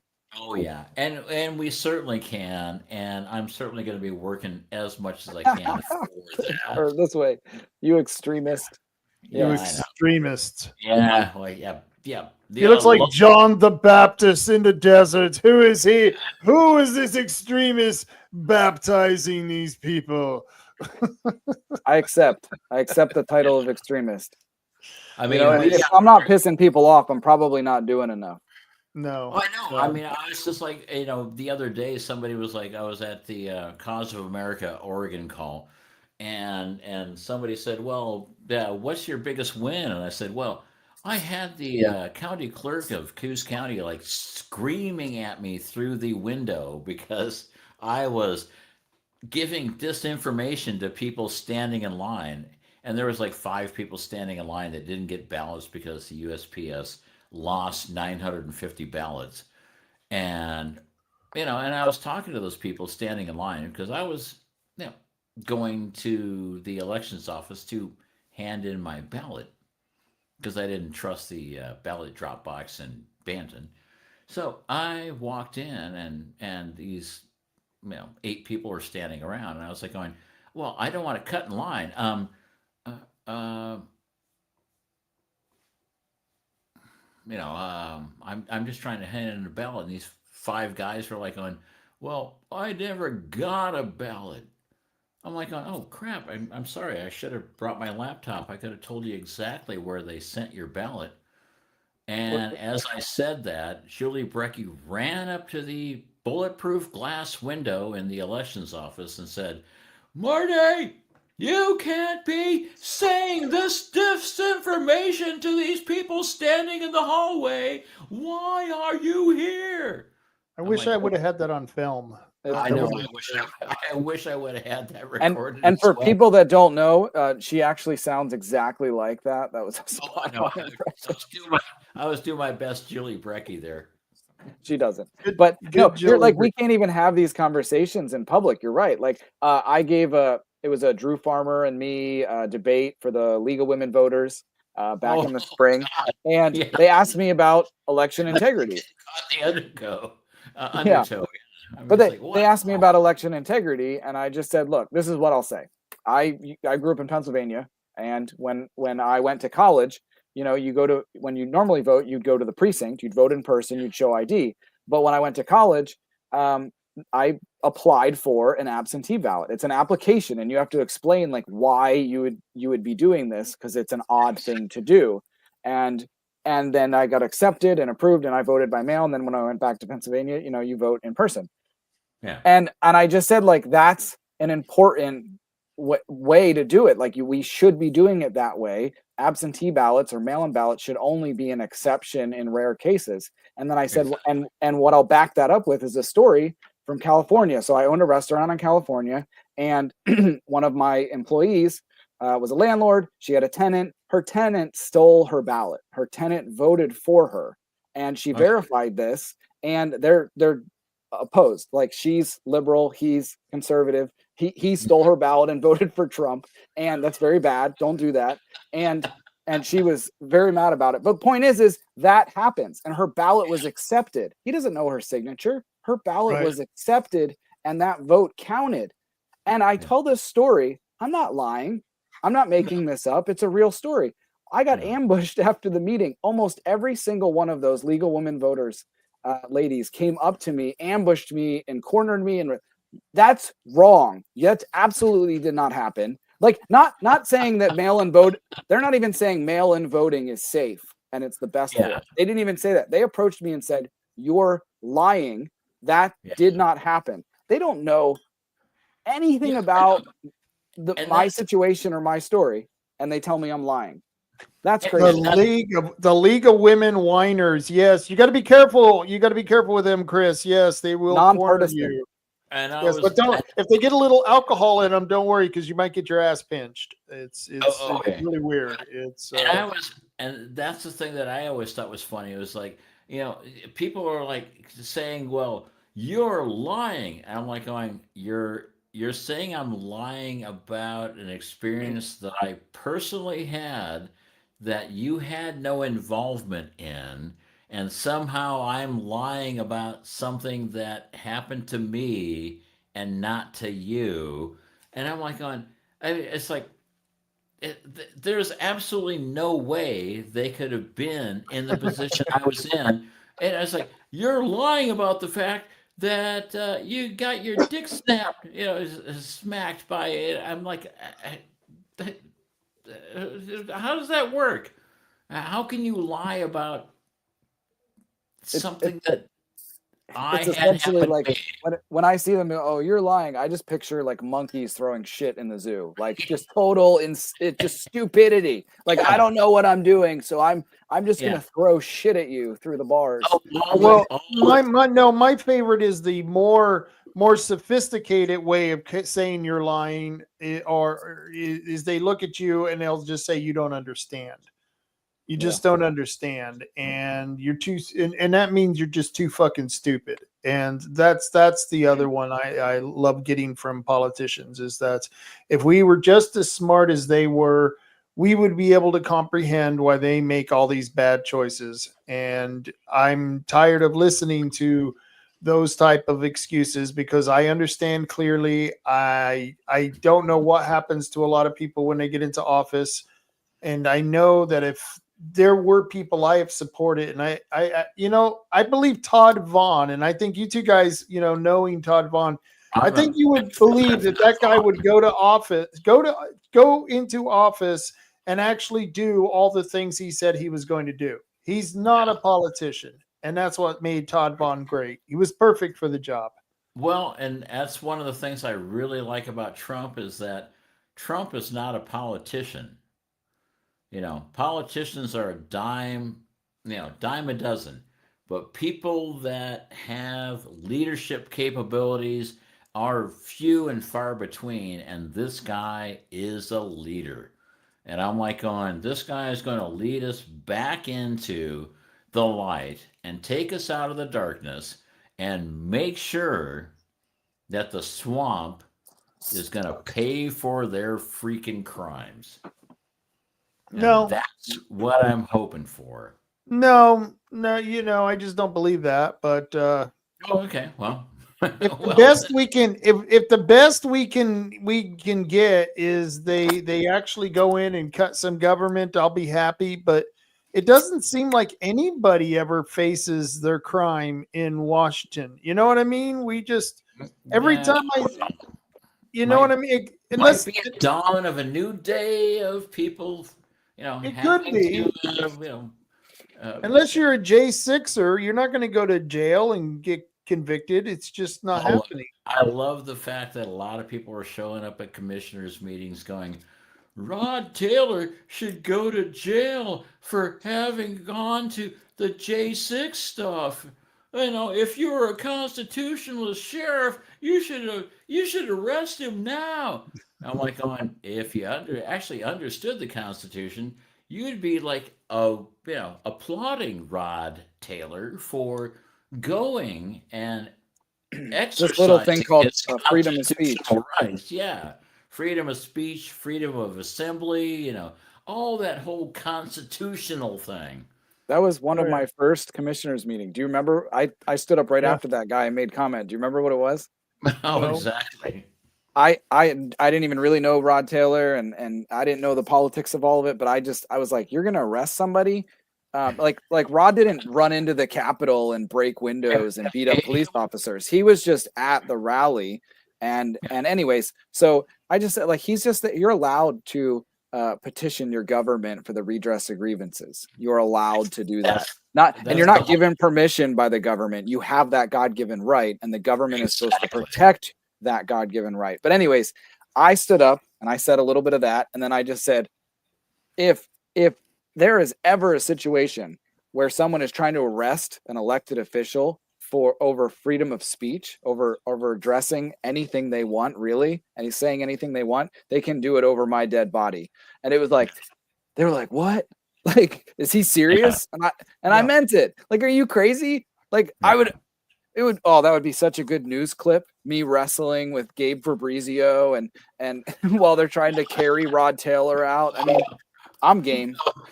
First off, I don't think Gabe Fabrizio would be like, he'd be like going, He wouldn't.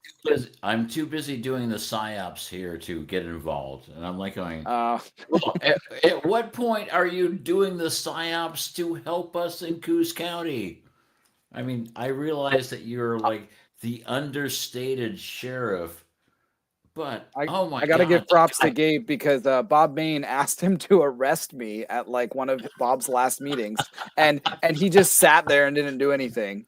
And I don't yeah, know if that speaks to him or me or the situation or what, but he's pretty good at that. Yeah, He knew that there was no reason to come up there and get you. That, you know what I mean? It was like, this is ridiculous, Bob. Nobody's going to come and escort anybody out. Nobody's yelling or throwing things, or you know what I mean? It's like I was doing a little bit of yelling. I'll give you him were that. you were cussing, which I don't even give a shit. That's, you know what I mean? That's what pisses me off, is that they act like somehow if you cuss, oh my God, my virgin ears, you know, coming from the same guy who flips people off. You know what I mean? It's like, come on, John, give me a break, you know?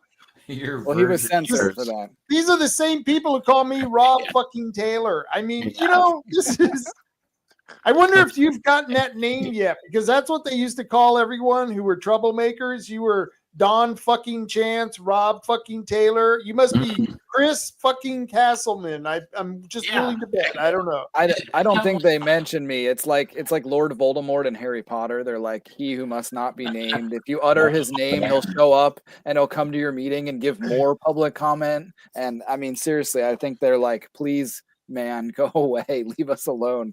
At least like the city of North Bend. I think they're done with me. Yeah. Oh, and I'm like going, so nobody talks about me, which means I'm like Lord Voldemort here. Hold on. You gotta get more involved, Marty. You gotta get more involved. Oh, Marty is way involved. He just isn't like on the front end of things. He's kind of on the back end of things. I'm always the one like poking people, going, no. Here's what you need to ask of them, and here's how they. And I'm like going, and I've found a really interesting like place in the county code that makes sure that they were wrong. So let's work on that one. So I'm always the behind the scenes guy. Should I give a brief synopsis of what Nunya Business is asking about?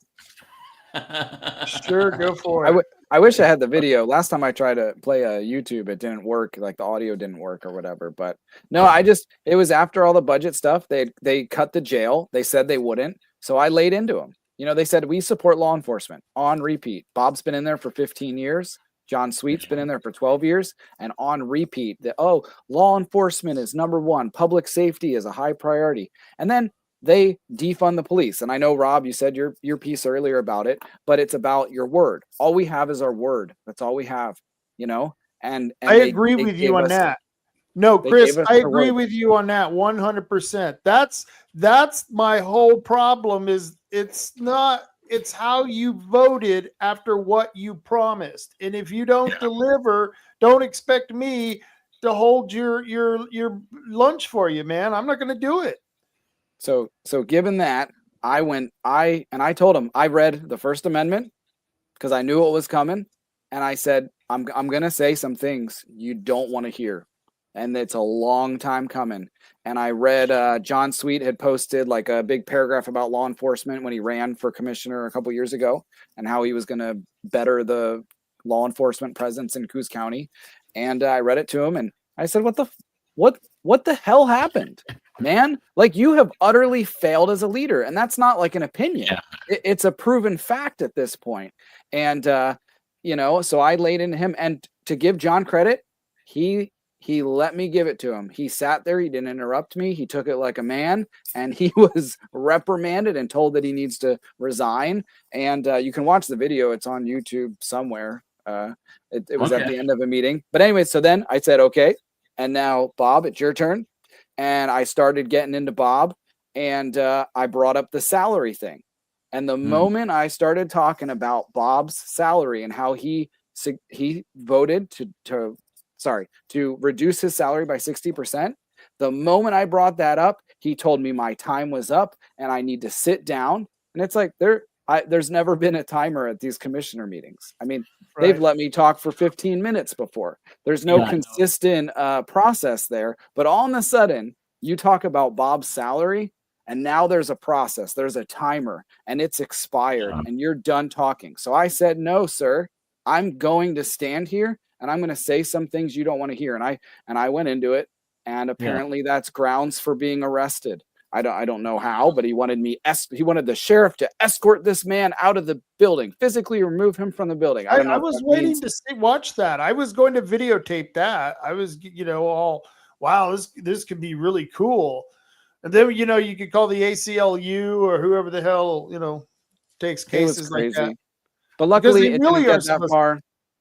Yeah, and I finished what I had to say, and I said it, and Commissioner Rod Taylor texted me after, and he was like, "Well, where's my criticism? You talked about the first two, and you didn't get to me." And I actually didn't have anything for him that day, but I told him it's coming someday.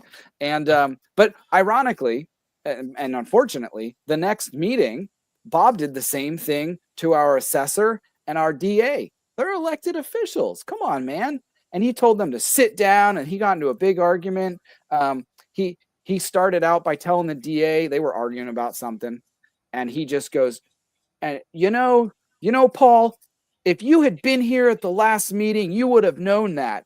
And the DA wasn't at the last meeting because his mom died. So he goes, Bob, I wasn't at the last meeting because my mother died. And oh my gosh, it was so awkward.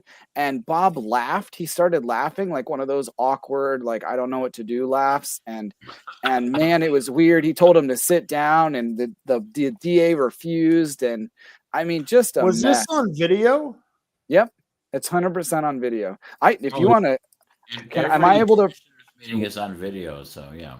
I don't know if you can share or not. I mean, Marty has tried. I don't think he can. If you can figure it out, I'd be happy to see. I'll look for it. Maybe talk about something that doesn't make me jab on and on and on. Gab on and on. So, and thank you for joining the Rob Taylor Report tonight. We're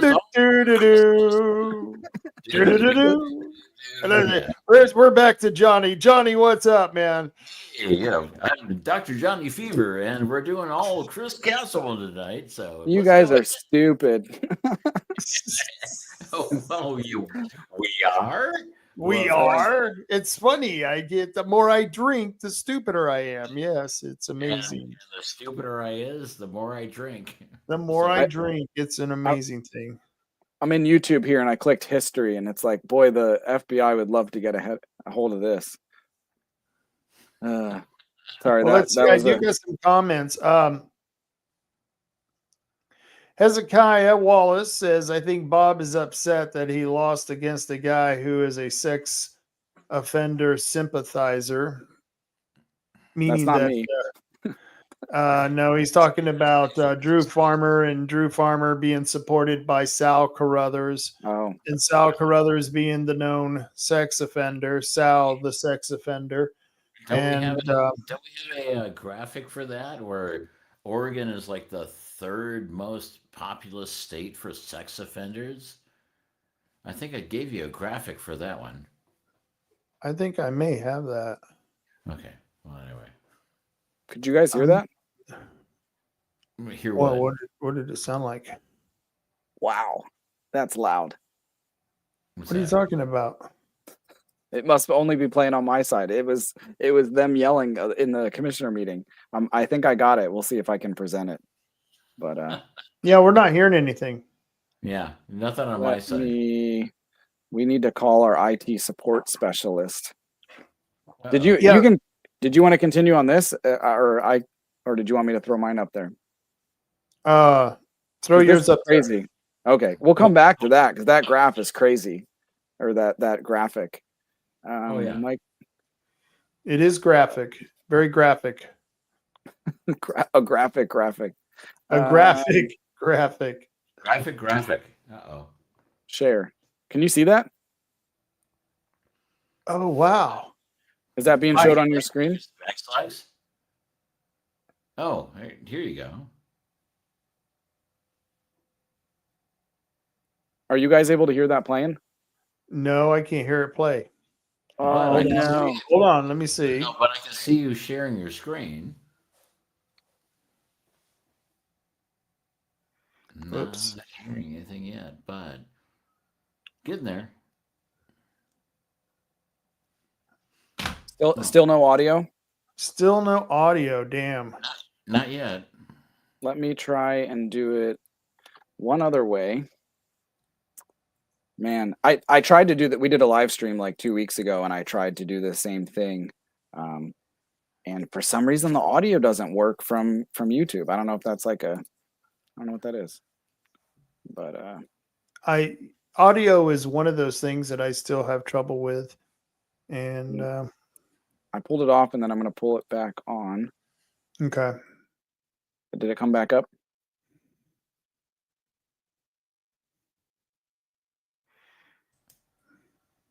All right, and then Really, now that you brought it up, I'm here today because of your. were you able to hear that audio? Oh yeah, I can hear it, but it kept coming in and out. Yeah, Okay, well, let me back it up a little bit and then see if this works. It's like Listening listening to to the Blue Man Group. Each position, you needed to cut a position, and it was, okay, you need to cut a deputy DA. You need to cut your reception, okay? Well, then we had people with voting rights, and we had to do a second round of cuts because we didn't plan for what was needs to be done. So you haven't really given me any guidance as to what to do because you haven't told me what you're talking about. It's coming up. Except you should have been here on Monday when we discussed that. Well, you know, Bob, my mother passed away on Friday, and I'm I had to sorry. be at the funeral home. Okay. I'm really, now that you brought it up, I'm here today because of your comment about people in my office just passing papers. Were you guys able to get that? Just passing papers. Yeah, I got it. I mean, it wasn't the best audio, but I got it. I got the gist of it.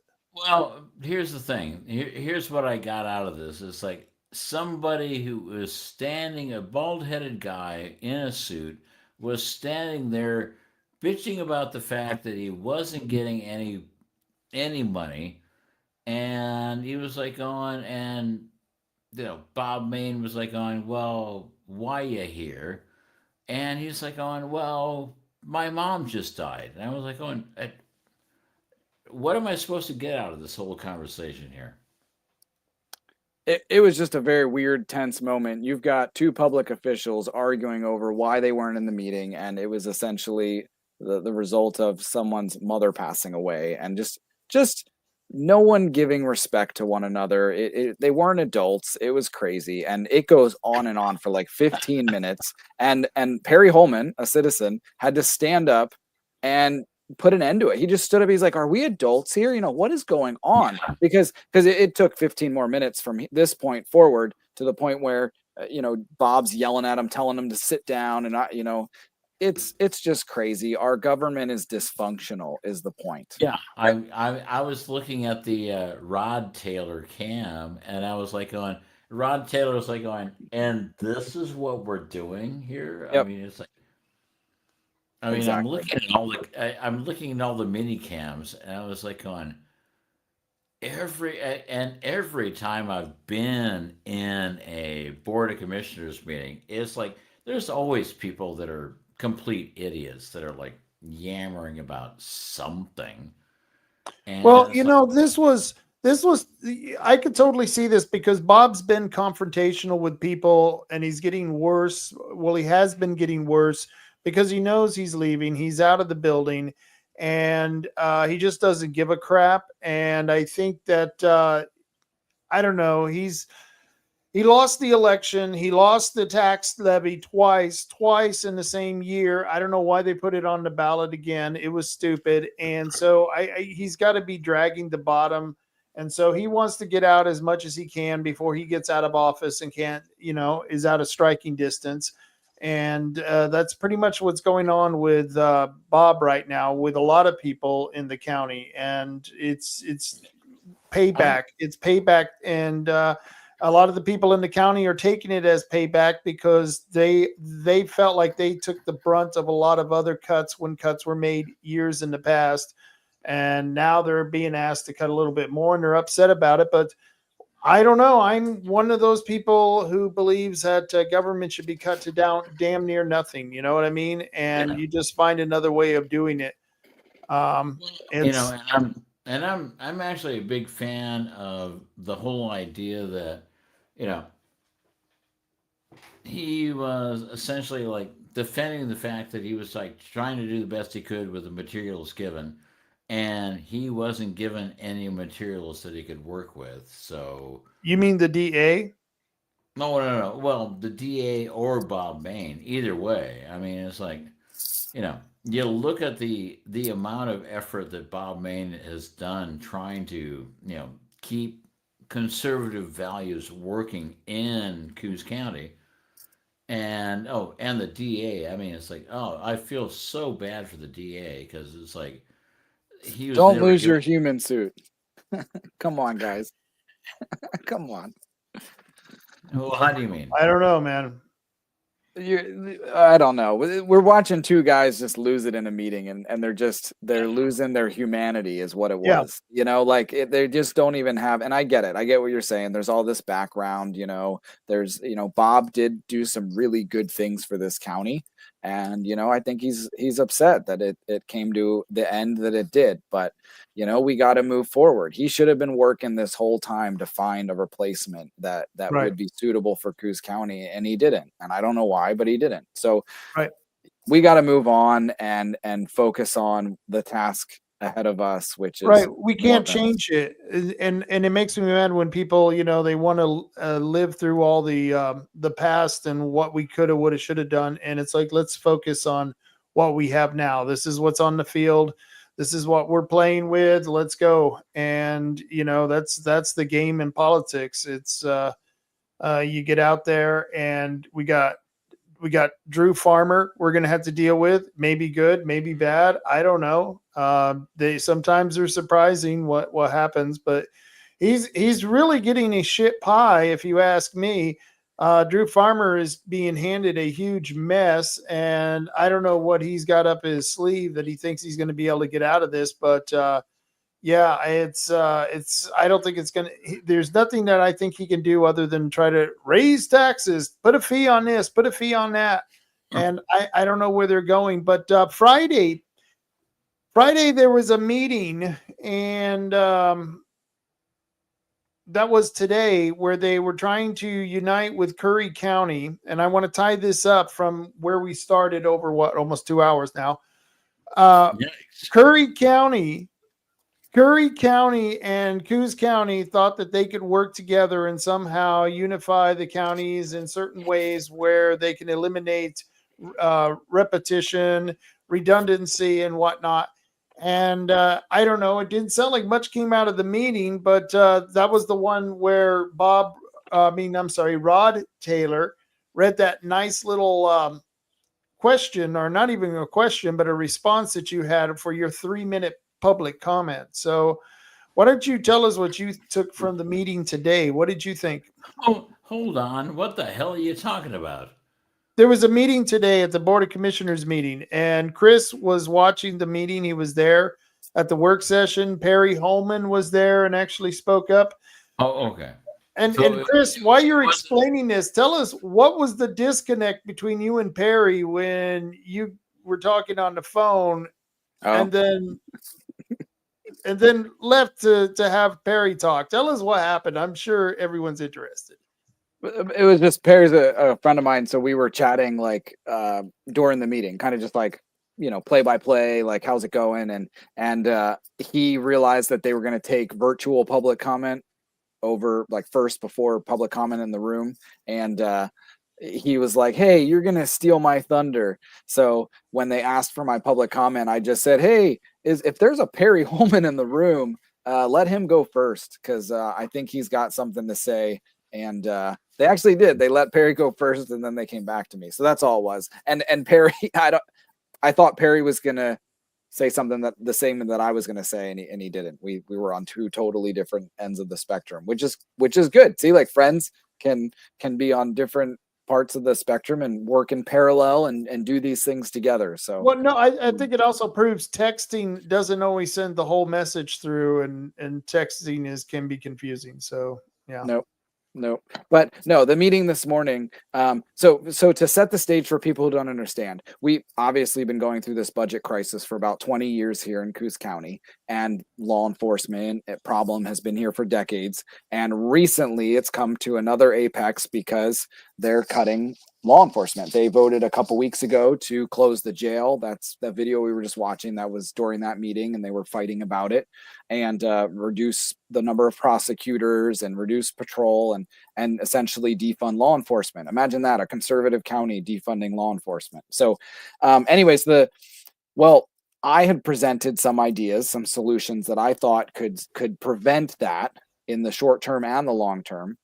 And they didn't really want to hear it, but they kept telling me to be really patient, and just pay attention, because in a couple weeks there's something magical coming, something amazing that we can't even talk about. I can't give you any details, but it's amazing. And Marty's on board. And anyways, so they said, just be patient, Chris, be patient with us. It's coming, and it's going to be world changing. And that came this Friday. We were given about less than 48 hours notice that there was a meeting this Friday, and the big thing would be announced. And drum roll, the big thing was that we're going to combine jails with Curry County. Yeah. They're going to close their jail and move it here. And there, so, I mean, imagine someone from Brookings coming, and it's like a 5-hour round trip for those sheriff's deputies to drop off someone from the jail. And they got the 4-hour rule. Yeah. So once you're arrested, they have 4 hours to get you into a facility. Mm-hmm. So if it's a 2.5 hour drive or something, like you only have an hour and a half from the time you put somebody in cuffs to get to process the scene or whatever and rush over to Coquille. Anyways, we could get into it. And they did in this meeting. It was a 2-hour meeting. Yeah. The 2 sheriffs and the 2 DAs, because they had Curry County and Coos County represented at this meeting, and they went through it piece by piece. And I wrote down, I've got like 3 pages of notes here, and I wrote down all the quotes from people. I mean, like Sheriff Ward from Curry County, he's like, they want us to trim the budget. To trim it from what? From 0 to 0? So like they're in a budget crisis there in Curry County as well, and they didn't really see that this would be helpful for them. Like they talked about how if they close their jail, sure, they don't need to have those people hired, but they have to then pay us to fund our jail to have those people hired. So I don't really know how that saves them money, and they are in a crisis. And then on top of that, they said they would have to hire like 4 to 5 people just to transport, 4 to 5 full-time people just to be transporting back and forth. I mean, I actually don't want to get into it. It was one of the dumbest ideas. And by the way, it's not the first time that this idea has been proposed. And it was like when I heard it this morning, I didn't even know that it was being presented as the grand solution, because if I would have heard that, I would have actually made the comments. I would have had to have commented on that meeting today, because that's absolutely unbelievable that they would think that, like you said, the 5-hour drive from Brookings all the way to Coquille and back again is somehow going to save them money by not having their own jail. It's ludicrous. It just didn't make sense. I mean, Matt, put yourself in your shoes of a Curry County resident. It just doesn't make any sense. Yeah, exactly. And we're at like 70 out of 100 beds full on average, essentially over the past couple months. And they have about 30 inmates. So we'd be full. Like we wouldn't be improving anything here in Coos County. We just wouldn't be getting worse. And Curry County would be, they also talked about if Curry County closes their jail, they're grandfathered into all sorts of things. Like if your house, like if you were to build a new house versus renovate an old house, you're grandfathered into some things. So same thing with the jail. They're grandfathered in to certain codes and things. And if they close their jail and lose their license, they're almost never going to be able to reopen their jail. They You know, wouldn't I finance.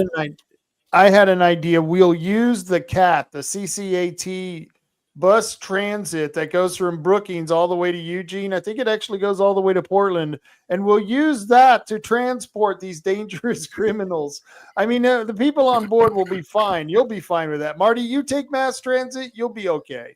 Yeah, I'm like going, well, we could probably actually accelerate it up to huge buses, and then instead of housing people, we'll just put them on really big luxury buses that are driving up and down the coast and driving up and down the I-5, and they will have like luxury seating, and they can put their seats back and have a rest, and they have bathrooms in those big luxury buses, so No, everyone will be fine. It's just a dumb idea. It really is. And the fact that the sheriff from Curry County even talked about idea. Yeah. No, I know, but the sheriff from Curry County even talked about it, that like you guys like talk and you whisper about these big ideas you have, and it starts rumors and it starts things talking, people talking, and then all of a sudden we come to this meeting and it's not really what people thought it was, and that's not good. That negatively impacts the public trust, and he was spot on. And so Totally. I gave a public comment, and yeah, none of your business. That's funny. So I gave a public comment, and I kind of just explained that, there's really nothing being done here today, which is unfortunate. But what we can do, I urged them to form a citizen-driven committee with a bunch of citizen engagement that would, think of it as a task force, because I hate committees. Come on, no one wants more committees, but think of it as a task force that the citizens can get involved, and we can move something forward. We can find a solution and debate it and figure out how it's going to work and move it forward and have regular meetings. So there's none of this like behind the scenes bullshit and secret meetings and all that.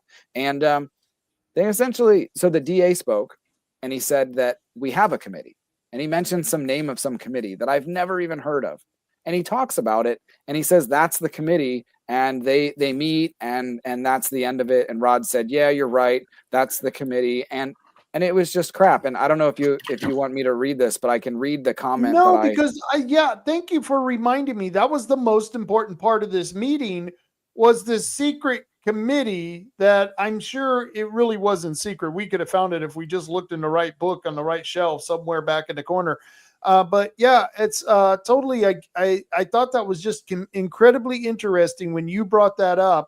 But go ahead and continue, because this was good.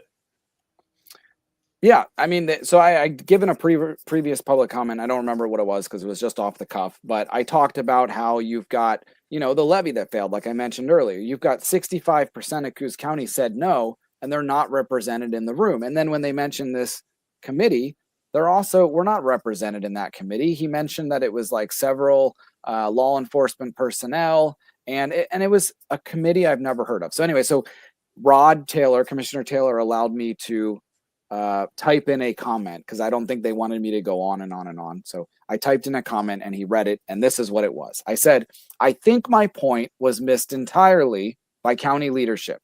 There was a mention of a committee that I've never heard of and have never been asked to join or attend. And for someone who's been an incredibly vocal and engaged in pursuing a solution, you clearly have not been including citizens like me in this process, and we are not being represented on the committee that you mentioned. And that's the point. If you want to move forward, then you have to include different representatives in this process. If you keep doing the status quo, you'll keep getting the status quo. And the status quo with regard to public safety, or lack thereof, is having a terribly negative impact in our communities. Yeah. The committee mentioned by the DA clearly has not been effective in finding a solution to the problem that put us in the room today. So this isn't the time to keep ignoring citizens like me and leave us out of the process. This is the time for change. I urge you once more to initiate the formation of a new task force today that meets regularly and engages with new ideas and representatives. Inaction today will further cement our concern that Coos County leadership wants to rule rather than lead. So that was my comment. So, okay. Okay. And Perfect. my question, hold on, No. Marty. I got a question for him that I have to have follow up on. My Yeah. question for you, Chris, is then, can you work with the committee that's there now, whatever, I forget the name of it, whatever you called it.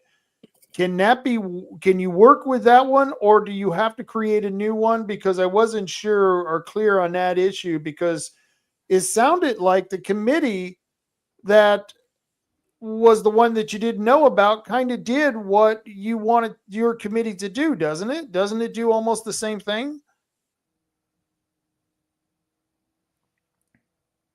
We don't know. And that's the problem. I mean, it's called a LIPSIC, LIPSIC. It was like an acronym. I mean, you've been in politics. Have you heard of this committee? Never heard of it. So, I mean, what does it do? Who's in it? When does it meet? And by the way, like, let's just look at it at face value and stop messing around. Has it been effective? Look around you. Is Coos County in a better situation over the past 20 years in terms of crime and law enforcement and law and order? Hell no. So I really don't even want to spend time worrying about who's on that committee or figuring out all about it. You know what? I'm going to take them up on their offer of that there's a committee, right? And I'm going to look into it and attend, because that's just the crazy stuff that I do. I waste my time doing that. But I mean, come on, guys. You know, Rob Taylor, you're Rob Taylor, Commissioner Rod Taylor. He commented after what I just read, and he said, you know, he's like snarkily, like, I would think that a citizen who wants to be engaged in this solution process would, you know, attend this committee and be engaged with it. And it's like, why do you have to say it like that? Like, really think about, like, why can't you just say, Chris, we love your enthusiasm and we'd love to have you as part of the committee. And we're going to open up a seat on that committee, and we're going to have a process. We're going to open it up to the public, but we think that you should apply. And we think that you'd be a shoo-in for that seat. You know, like, why can't you do that? And maybe they will, but it's just that sort of engagement that they're missing. They just don't. Honestly, come on, guys. Like, they just don't care. They don't want us involved in the process, and we need to start changing that. And that's kind of the message I gave them, but it fell on deaf ears. But we're headed into the new year. We've got a new vice chair of the Republican Party, and I think that maybe we can start changing these things.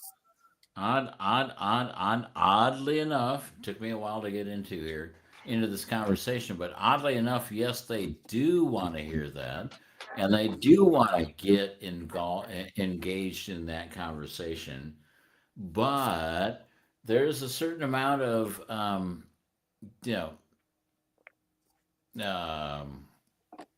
you have to have a little play from one side to the other, where it's like, you can say, oh, well, this is what I want, this is what I want, this is what I want, and I'm like going, well, but have you listened to what the other person wants? I mean, it's like Rod Taylor or Bob Bain or, and they're like going, yeah, we are the people that are running this system. And what we'd like to hear is a little bit of this or a little bit of that. I mean, it's like, I get what you're saying. Great. Wow. I mean, and I have to I'm admit, glad you do.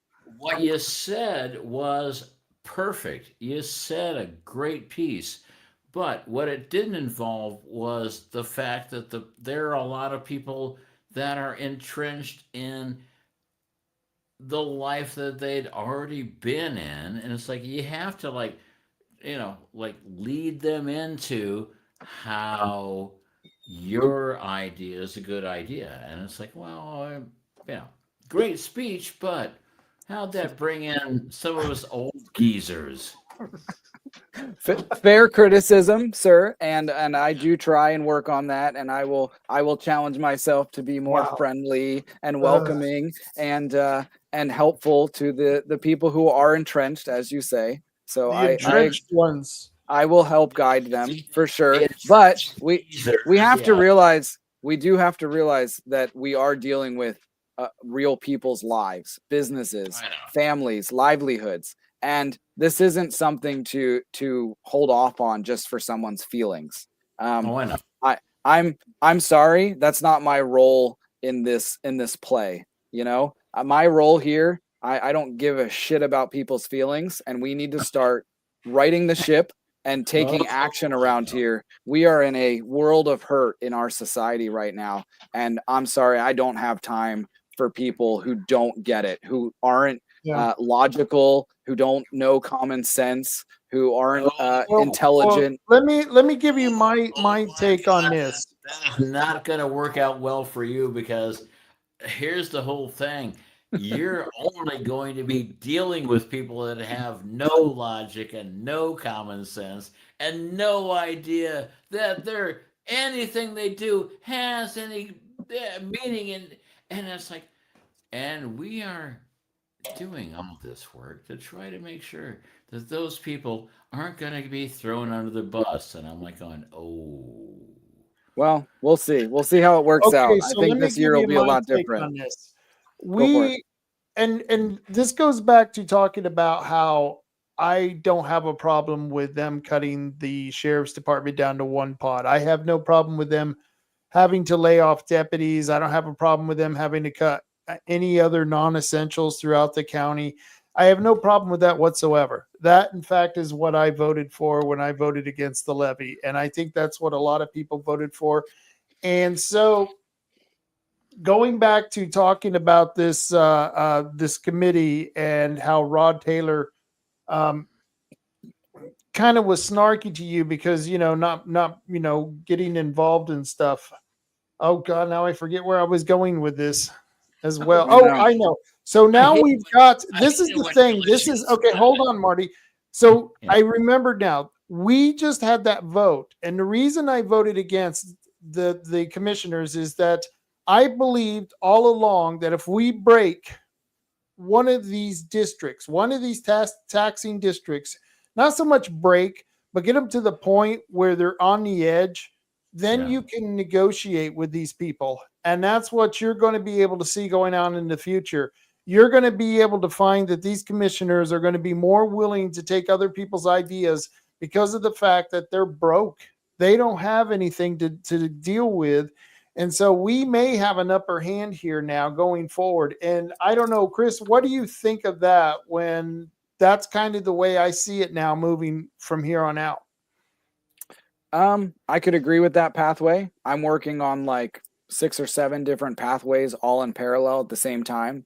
Anywhere from one pathway is assembling a team of people that is going to replace every single one of them over the next several years. That makes it easier. Then I don't have to deal with terrorists. The other pathway is like you just mentioned. Let's push their buttons with taxing districts. I've done research into the airport taxing district, and something like the airport taxing district takes away like $1.5 million from Coos County residents or property tax payers, and it's not needed. They don't need that $1.5 million at the airport. Nope. I've looked at their budget. They don't need it. So let's get rid of that taxing district. And there's more just like it.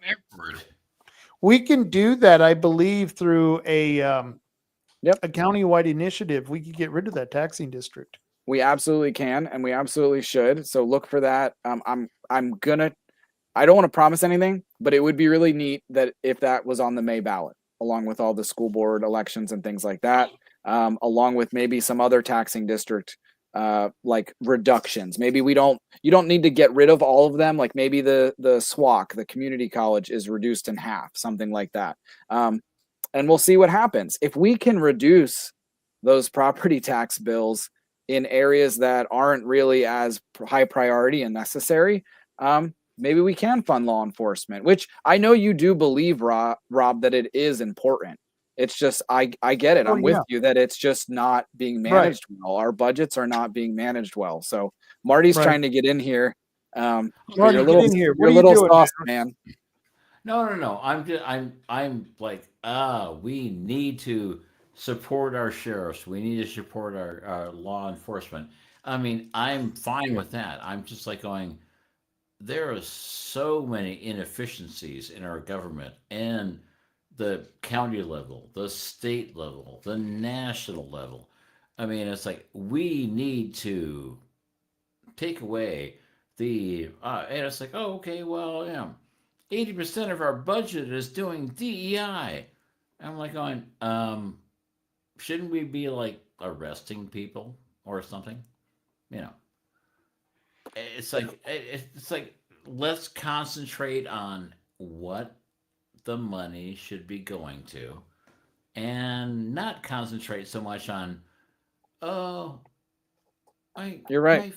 my feelings are hurt No, you're right. because And My feelings are I hurt. spoke at the Coos Bay Library Board meeting on Wednesday, and I spoke about you walk into the library, and like right on the right side there, it's at like eye level for a 5-year-old are all these books on trans and gay and racism stuff, and that they see in color, and all these weird, very confusing principles for someone who's 5 and just cares about oh like I playing with their know toy truck.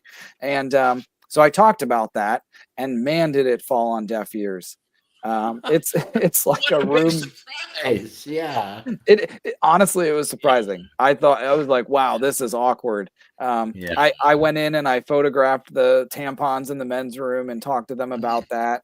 And I mean, Smith's our favorite guy. it's crazy. But it fell on deaf ears. But okay, we warned you and we brought it to your attention, and you really didn't want to do anything about it. Well, now we're going to do something, and maybe we're going to reduce your funding. Maybe we could reduce the funding from the property tax that goes towards the county's library system. And I love libraries. I go to the library. I told these ladies, I go to the library almost every day or utilize some resource from the library every day, whether it's like a download on my phone. Marty, you and Well, Marty, yeah. you're library freaks. Us educated folk. Yeah, I go to the library all the time. I actually had the librarian in Bandon like going, "You're just a bad person." I'm like going, "Why is that?" Well, you're just a bad person. I'm like going, well, hold on, why? It's like, and I assumed it was because I was not a big Kamala Harris supporter, but no, I mean, out of the blue, I'm That's checking out weird. a book. I'm checking out a book at the Bandon Library, and I've seen this gal like 18 times because I check out books like every week because I go through a book a week, and she's like, you're just a bad person." And You just don't have enough empathy. she followed me out to the parking lot and she said, "You're just a bad person." And I'm like going, "What the hell? Where did that come from?" I That's mean, crazy, man. it's not like I'm like waving through the library going, "Hubba hubba, I need a new wife." I'm like, going, I got to go over to this library. What are they serving at this library? I'm like I going, threw I shared my screen down there. I got some of the books from the library. I got a picture of them. I mean, oh, these are in Oh, the I kids love it. section. Not only are these in the kids section, but they're on display, like at eye level when you walk in. Like they are promoting these books. I mean, queer ducks and other animals. Come on, you're normalizing the fact that I guess all animals are queer, so you should be too. I mean, this is some weird stuff. so Chris, you're saying this is not your reading list. It's not. No, I mean it's on my Wow. reading list now because I had to check these books out. But A gay and lesbian history for kids. I'm not Well, sure we should be teaching the gay and lesbian history to kids. I don't think we Well, should I be mean, doing that. kids are, I was like, I oh, saw sorry, a I meme. pulled it off. Oh, that's all right. I saw a meme today that said, my kid said he wanted to be a pirate, so I took him to the hospital, and I gouged his ear, I gouged his eye out, and I cut off his leg, and I put it in a wooden leg, and then took off his hand and put it in a hook, Ah, and it's like, yeah, well, that's what he wanted, and now I'm calling him Arnold, and but it's not me. That was his choice. This was crazy. And this happened multiple times at the library. So like they're allowing these people, and this guy, I'm sorry, dude, he reeked. It was bad. And all of his stuff was soaking wet with like campfire. You guys have been camping before, you know, not only did he have like bum BO, but then it was like bad, like molten lava campfire smell all over his sleeping bag. And he's spreading it all over these chairs, which have fabric, which is going to soak up all of that smell. And it's like, you guys are going to allow him to come in there and do that. You wouldn't do that at home on your nice sofa. You wouldn't allow him to do that. I mean, if you did, he probably would have a home and he'd live in your living room instead of at the library. I mean, and you tell them that this happens and they don't believe you. And like, you guys have eyeballs, so you can see that it's a shopping cart. It's a McKay's shopping cart. I mean, so I saw a guy who looked very similar to the guy right there doing a sink bath in the library bathroom when they were still open in the main entrance. Remember when the main entrance, as you go to the left, there's bathrooms there. They're no longer open now. I don't know what happened, but yeah, that guy was doing there. That. It was because they were doing that, because it's harder to supervise those restrooms because they're all the way inside. I mean, it's nuts. And this same man, I don't know if people remember, but I shared a video about a year ago on Facebook on a neighborhood watch group, and it's a bunch of bums in the Mingus Park gazebo, and they're refusing to leave. They sit there all day, and I'm talking with this man, and he's explaining to me that because it's first come, first serve, they're allowed to be there all day, and that they get there right when the park opens and they sit there all day. And he's arguing with me that that's just how the world works, which he's right. He's winning, you know, in this war, they're winning.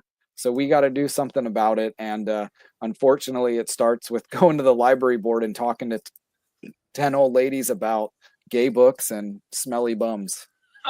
So let me ask you this. Okay, I'm on the other side of this, and I kind of want to talk about this with you. Why do you guys think I or anybody else should have to pay for libraries? I don't understand that. Why should taxpayers have to pay for libraries? And I'm actually going off in a different direction, going, I feel bad for the person that's trying to take advantage of public access spaces and like going, you know, my life sucks ass. Can you give me a space where I can like not suck ass this much? But okay. I don't know. You lost me, man. No. The picture there's sauced, and then there's Marty sauced. Oh my god! But I mean, it's like you showed me a picture of this guy who was like in a shopping cart, and he had, you know, and he was like going, "Oh man, nothing in my life is good, and now you're like gonna throw me out of a library." I mean, it's like, wow. We have to have some sort of order. I mean, come on. I'm all for small government and a little bit of anarchy, but you know, at least allow me to go up to that guy and say, "Dude, get the fuck out of here." Oh no, and I've been and I've worked with people that certainly smelled a lot, and certainly, you know, we're not in the right places at the right time. But I'm like going, oh yeah, it's like. But Rob asked a good question. Should we? I'm off on the wrong tangent, obviously. So it's all good. But he, you know, should we be funding this? Like, is this something? Not only it's like we be funding this as if it's like a crowdfunding thing. No, should we be forcing people to pay at the threat of imprisonment and taking their home and their valuables? Should we be forcing them to pay for the library? Everybody who's watching this, if you still are here this late at night, but look at your property tax bill, and I think you'll shit your pants once you realize how much you're paying for these libraries. It's a lot of money. It's more than your Netflix subscription. I guarantee it. And we're down to like 3 subscribers, and the three of us on the screen now. So And yeah. and it's not okay. It's not okay. Even though I'm a full supporter of the library system, I love it. But there are ways to privatize that. You can Yeah. have private libraries, and like, let's just even say, in a time like this, we certainly should not be funding libraries over criminal law enforcement. That's insane. But yeah, you're right, Rob. I mean, you shouldn't have to pay for stuff that you don't believe in. I mean, there should be a process for that. And the current property tax system doesn't allow for anything like that. And that builds your mistrust in the government. And then that's not good. We can't move forward if we don't have a community that supports our government and you feel like you're included and we all get along. So I put another and graphic up not for only you. that, I also believe that if we allow the free market and the free market to decide who has the best library, who has the best ideas in the free market where people are going to spend their money, spend their time, and invest in those things, you're going to get better libraries. You know what I mean? You're always going to get better libraries. You're going to get whatever you're going for in the free market. You're going to get whatever that is. It's going to come back better to you than anything that the government can provide on tax dollars. And that's just the way I've seen everything go, or it goes out of business. And that's good, because that meant it was a bad business plan. It's also crazy though. You look at these libraries and they're cool, like they're beautiful, like they're Yeah. they're a nice space. But you look around and you're like, it's essentially a room to store books and DVDs and stuff and have some computers. And if that was like a business that you were operating, or if it was something that you were doing for charity, you would do it for probably like 1/30th of the cost. Yeah. You'd get one of those like warehouses essentially, and just put books on shelves, and it could be done in a much more cost-effective manner and still have meeting spaces and computers and this and that. I mean, they're trying to get like $30 million for a new library in Coos Bay. Yep. And Yep. I saw a question. Kelly Sands put a question up about not getting a vote on the library because she lives in the county. And the caveat there is it was a vote on a new library for Coos Bay. And the municipalities have to provide the building, and the county provides the funds for the operations, and that's the difference. So you do get a vote on like library, like if they were going to try and raise taxes for the whole library system, you would get a vote on it. But for the city libraries, the buildings, if you're not living in that municipality, you don't get a vote. So that's the distinction. But, there's a county-wide district or a regional district. I can't remember what it is. And then there are the individual city districts for the libraries. Right. The county-wide district collects all the property taxes, and then it has this formula based on like how many people go into the library, how many books are taken out, and then that's how they redistribute funds. But you've got, I mean, that gets interesting too. You've got Coquille Library just uses like a little clicker. It's a person there counting how many people go in. And then the Coos Bay Library counts how many people go in based on when you just walk in the door, it automatically goes tick, tick, tick. Well, they've got the security guy paces in and out of the building and checks the outside all day long. You've got these homeless people coming in to use the restroom. You've got people, there's a food pantry just inside that counter. So people come in and out to get food from the food pantry.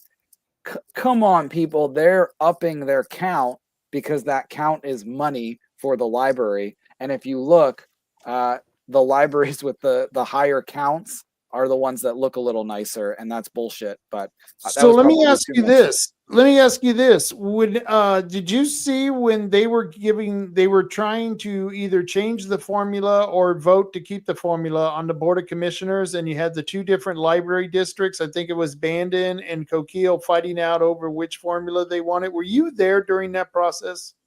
Yep. Yeah, I was there. Did you go to the meeting where they got in? That was the actual work session for that. I did not. Did you? Oh no, because I bet that was wild. Those librarians were just like crazy back there. Oh, sure. I didn't go because it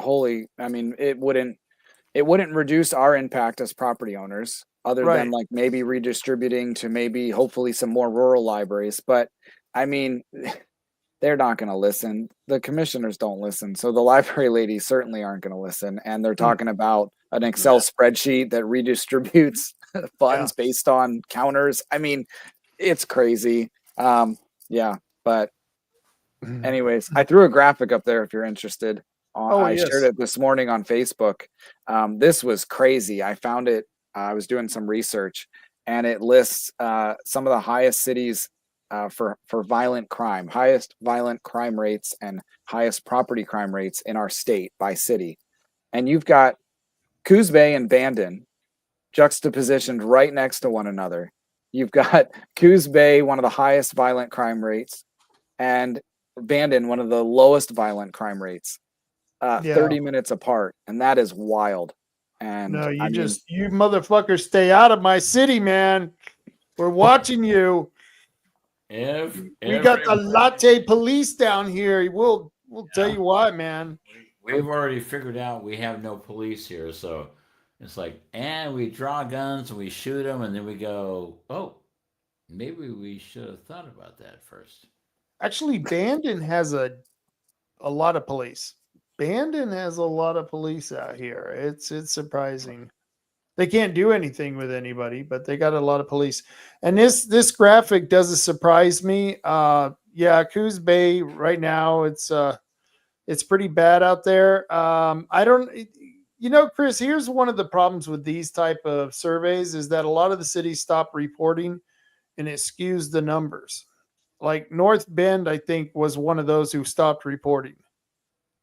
They did this. This is from 2022, and I think it was comprehensive. But the data is available. I don't know if people can see that all the way at the bottom, but if you go on the Coos County Citizen Council Facebook page, this is posted there, and I have the source, so you guys can look at the information. It comes from the FBI. But you're right, Rob. It's based on reporting. So if they're not reporting properly, it might get a little skewed. But I urge people to go for a drive around Bandon, and then go for a drive around Coos Bay and tell me what you see. And I see. Leave. Don't you stay here in Bandon. We don't want your kind here. Yeah. In Bandon, you have to drive around in an electric vehicle. Coos Bay, they still allow gas powered vehicles. But if you're not driving one of those Tesla trucks, then get out of town. Get the hell out of here. That's right. One of those freaky Tesla trucks. So, wow, you go to a lot of meetings.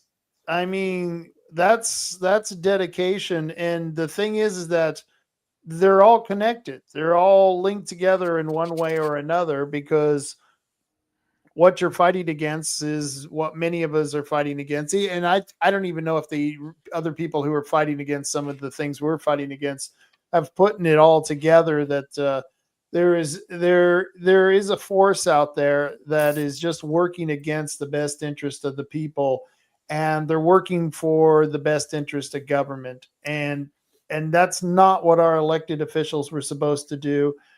I see this time and time again, and that's the difference between people who go into office and vote with their constituents the way their constituents want them to vote when they're making these decisions on the board, and those who will make the decision based on what they think is the best for the city. Because what's always best for the city isn't always what's best for the city residents. And you know what I mean? It's annoying as hell that this is going on. Yep. And I think our society is broken. The system is broken, but it's up to us to do something about it. We can complain a little, it helps to identify the problem, and, but we got to channel that into moving forward and focusing on something. And you mentioned the meetings I go to, dude. I hate these meetings. I hate that I go. It's ridiculous. But if you look at history, what our founding fathers had to do to prove to the world that they tried every diplomatic option available, and they presented their case to the world, especially in the Declaration of Independence, as to all the things they tried and all the reasons why that it didn't work. So that's what I'm doing. I'm filing my grievances with the ladies at the Coos Bay Library Board, and when they turn a blind eye or deaf ear, whatever you call it, to it, and don't do anything, well, we can point to that day when we went there and we tried. And I think good. that's what I'm trying to do. So it's not going to last forever. Keep it up, and I encourage others who are watching to keep it up. And Chris, I want to thank you for being on here. Is there anything you would like to tell the listeners before we get you out of here? I would like to say that I appreciate being here. I'm 3 years into living in Coos County, and I love it. I've never felt more at home, and I'll leave it at that. So cool. It's nice chatting with you, Marty. Oh, and one of the things I'd like to say is that you've made a really great point, and you've done a really good job of, saying exactly what I would like to say if I had the nice beard that you had. So, oh boy.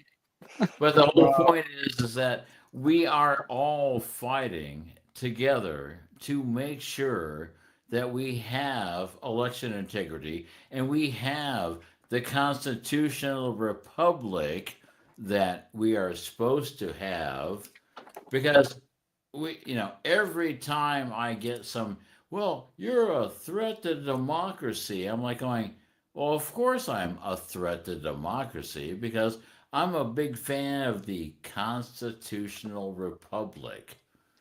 And, you've been doing a really good job of doing that. And of course, Rob, you're doing a great job of that as well. And it's one of those things where it's the Friday night rant. And so therefore, we must be ranting about this. Well, there you go. I challenge you to, when he makes my little circle go away, I want to hear some shit talking. I want you guys to rant about me. I want to hear it. All feedback is good feedback, and don't hold back, because I don't have hurt feelings. So. Oh, I never have hurt feelings. I'm just like going, well, if you don't understand what I'm doing, it's because, well, you don't understand what I'm doing. I never get upset about somebody give me a hard time. I'm like going, well, maybe you should stand in my shoes for a while. There you go. None of your business says nice seeing you. Nice seeing you, none of your business. Let's see. Yeah, nice seeing you, Chris. You too, Pelican. Marty. You weren't even drinking Pelican. You were drinking Stella Artois or something like that. Some Belgian beer. Yeah, I know. It's like, Stella Artois. It has an umbrella with it. That's a pussy beer. I don't know what you're drinking, man. You need 4 more of those. At least 4 more. I know. I was at the next door neighbor's house, doing, Jack Daniels and, well, oddly enough, ginger ale. So. Ginger ale. Yeah, the ginger ale and the whiskey. We'll blame it on that. It's an old cocktail. Yeah, I know. Well, shit, man. I want to thank you guys for coming on. Thank you, Chris. I appreciate it. And I didn't expect to have you on the show. It's great to have you on. I mean, because it's like there are some times when Rob and I are like going, well, we're talking about this, we'll talk about that, and then it's like, oh, wait, we have to interact with somebody else. I'm almost always available. So if you ever need some third wheel, to keep you two under control, send me a text and I'll see what I can do. You got a deal. That sounds like a good time. And it worked out well, because it's like, there are times, and let me ask you, Rob, and let me ask you, and it's like there are times when I go to commissioner meetings and there's the guy who is like going, I'm like going, there's one guy that goes to commissioner meetings, and I'm like going, I think he's a slightly unhinged guy. Is that me? No, no, no. Okay. I don't know where you're going with it. Somebody get Marty a taxi. Yeah, I know. Well, I'm actually at home now, so yeah, I don't need a taxi. Thank goodness. We feel safer already that you're home. All right, Chris, I'll talk to you later, man. All right, I'm going to go to my safe space. See you guys All later. right. Later. Yeah, I'm. You there? Oh, I'm still here. Oh, good. Yeah. Hmm. Yeah. It actually worked out pretty well. No, it worked out pretty well, and I'm exhausted. We'll have to do the show that we were actually going to do tonight some other time. Yeah, we had so many plans that didn't work out well at all. No, So, but I was after going to ask you who is the guy that showed up at commissioners' meetings that was like going, and I told you about how the universe works. And oh, geez, I forgot his name. He was like the one guy that was like, if y'all just listen to me, everything would be fine. Anyway. Well, that's interesting, Marty. Thank you for coming on. I appreciate it. I'm going to get out of here, okay? That's perfectly fine. I'm like turning the camera the wrong way once again. There we are. Again. All right, you take care, man. Oh, I know. And from 1 to 10, how do you think the show went? I'm like going like maybe 3. Oh no, it was a 9. I'm telling you, this was a 9. You did good. It was all you, man. I think you're going to be a sensation. Yeah, that's like if you have hemorrhoids, we have the sensation that will fix that for you. All right, man. I'll talk to you later. All righty. Thanks so much. It was a great night. You too, man. Bye-bye. And that was Marty. You do know that I really appreciate when my guests come on here and indulge in our drinking on Friday night. That's what the Friday night rant is all about. And I do have some sponsors. I have a 3H Tree Service. 3H Tree Service has been a sponsor of my show for going back, I don't know, about 4 or 5 years now. 3H Tree Service, 541-294-1800. They can remove those trees with surgical precision. They can take them right out and clean it right up, and you'll almost not even know that they were there. They do it so quickly and so cleanly. It gets done within the same day usually, and it doesn't take much work for them to get in there with their machines and remove them with, like I said, surgical precision. They're incredible with what they can do. They will climb up to those trees and they will top them 120, 90, 80, 60 foot. They can get it. They can take care of it. Don't you worry about it. 3H Tree Service. And if you want to see some of their work, I suggest you go to their Facebook page at 3H Tree Service. It's the same name. Can you imagine? 3H Tree Service on Facebook, and you can check out some of their videos. Their videos are just incredible what they do with taking out some of these trees, the way they work, the way they're cut. They cut in just the perfect way to drop these trees right where they want them. And what's really amazing is when they cut the branches off the trees and are able to, they usually lower them, but sometimes they have to drop them in special places. And it's just incredible what they're able to do. And of course, Tom and Gigs for all your automotive needs here in Coos County or the surrounding area. And you can meet them and find them at 135 South Shoneman Street, Coos Bay, Oregon. They're in the Empire neighborhood behind the car wash. Tom and Gigs is at 541-888-4660. If you need, you need a light bar, you need lights for your car, you need to light up You need to light up your hood. You need to light up your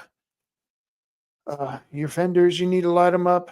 Well, they got lights for you. They got a lot of lights for you. Then they can put a muffler on, and then they can align your car, and then they can do all kinds of really neat things over there at Gigs, Tommy Gigs.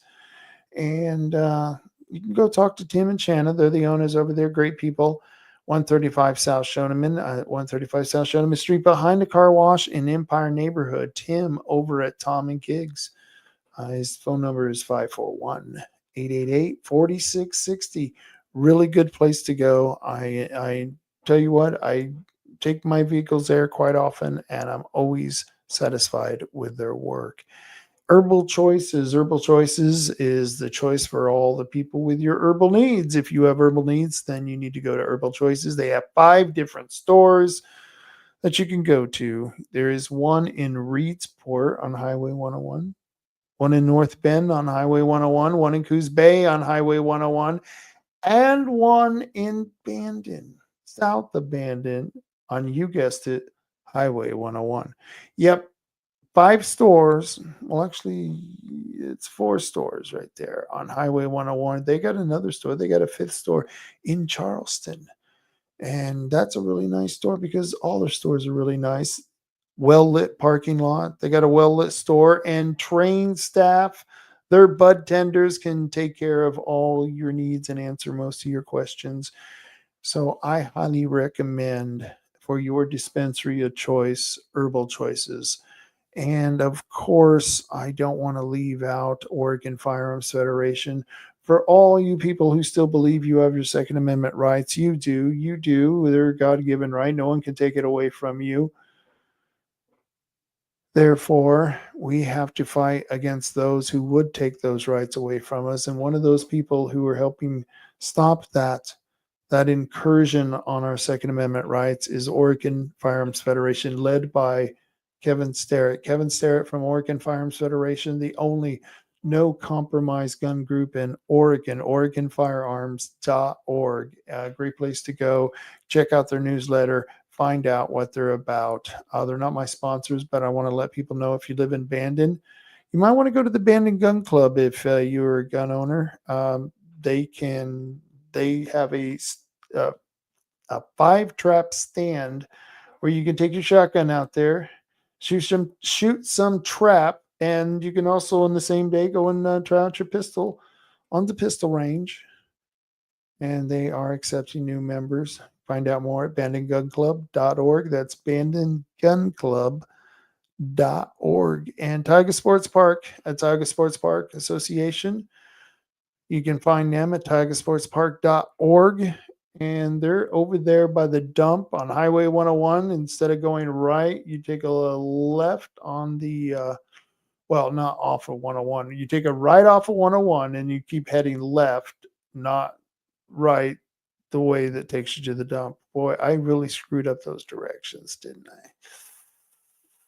Yeah, I think they got signs. Looking for the signs. Looking for the signs at the turnoff on Highway 101. If you're going to the dump, it's right next to it. To the left.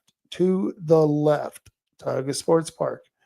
And I don't know if they're open right now, but you got to go to tigersportspark.org because they're volunteers out there, and you need to find out if the volunteers, they have enough to do a firing session.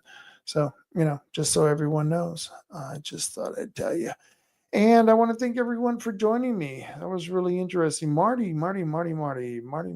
He, I think he was having fun. He was having a lot of fun over at his neighbors. A lot of fun. I think he continued to have fun all the way up to the show and during the show. He looked pretty toast. Who am I to judge? I'm not. We're all adults. The nice thing is that you could do this from home and drink. This is incredible. I mean, I could be vice president. Kamala Harris does this all the time. I think I made just a little more sense than she did. I'd like to think so. I don't know. Yeah, I could be vice president. I could do that. No problem. Until I have to. That's the bad part about being vice president. If you're vice president, at some point you might become president, then you really have to work. Maybe I can't be vice president. Not that I can't do the job of vice president. I just can't do the job of the president. It's a decision. A lot of decisions. I'll leave that up to much wiser people than I. But I want to thank you all for tuning in. It's been a blast, and I'm probably not going to see you guys until the 3rd of January. Got an interesting show on the 3rd of January. We just had a new person move into the county, and he's well, for lack of a better word, he's in the porn industry. I think he's a porn star. He wants to talk about his porn star lifestyle here in the county, and we're going to have him on the show to talk about it. And this is happening on January 3rd. Yes, after the first year, we're going to do some completely different stuff. That's a little different, but I hope you all join me. This is going to be happening January 3rd, after the first of the first of the new year. Blah. And that will be a Friday, I think. I think that's yeah. Okay, yeah. So the 30th of December is a Monday. 3rd is a Friday. So yeah, I'm not going to be on the 23rd, 27th, or 30th. I'm taking off. I'm going to go and do something. I don't know. Since a grandkid is coming to town, and I'm going to go spend some time with my grandkid. You guys can hang. You can hang for a while. I don't think you're going to miss me and Marty for too long. We'll be back. And we'll be talking to this porn star guy. How more interesting than that, huh? So check in. Check in on January 3rd, Friday at 8 o'clock. And it should be a pretty damn good conversation. And I want to thank you all for tuning in. And remember, if you get a chance and you haven't done this already, you need to go to YouTube, Rumble, and X at robtaylorreport.com, or just Rob Taylor Report on X, YouTube, or Rumble. Just go there and type in at Rob Taylor Report, and you should be able to find my channel and like, share, and subscribe if you would. I would appreciate that. And if you want, you can go to my website at robtaylorreport.com and sign up for my newsletter. Just some of the things that you can do to stay in contact with local stuff happening in Coos County especially, but the state of Oregon, and I deal with some national issues. Mostly local stuff. I like to talk about local stuff because that's where things are happening. I hope there are a lot of people around the nation who are building podcasts like this where they talk about what's going on in their local area, because I think that's more important than anything that's happening in the state itself. There's nothing I can do to stop what's happening in Salem, not a damn thing. But there's a lot I can do to stop what's happening in my county. I can do something about that. And I'm glad there's people like Chris Castleman out there who is busting his ass to figure out a way to take out the machine, because that's what it is. This is a political machine. This is a systemic problem because the system is too big, it's too complicated, it's too convoluted. No one really understands it. They just keep going along with it. And I'm not getting into the meat grinder. And it's sad when you watch people who do get into the meat grinder, what happens to them. They become the same old drone-on politicians. They give you the same old politician lies. And so, I don't know. I think that Chris Castleman is one hell of a person, and I appreciate what he's doing. I don't know what I can say anymore about that. And I appreciate Marty, too. I mean, Marty was a little drunk tonight, but he's one hell of a guy. He's our IT guy. He really knows how to run those numbers, and that's what's needed when you're talking about ballots, counting votes. That's literally the perfect person for that job. So we got a lot of good people out here in Coos County. We're doing a lot of good things, and I want to thank all of you for tuning in. And I hope you have a wonderfully, very Merry Christmas. And with that, Garrett, you know what I always say? Until next time, carry on, Coos County. Carry on.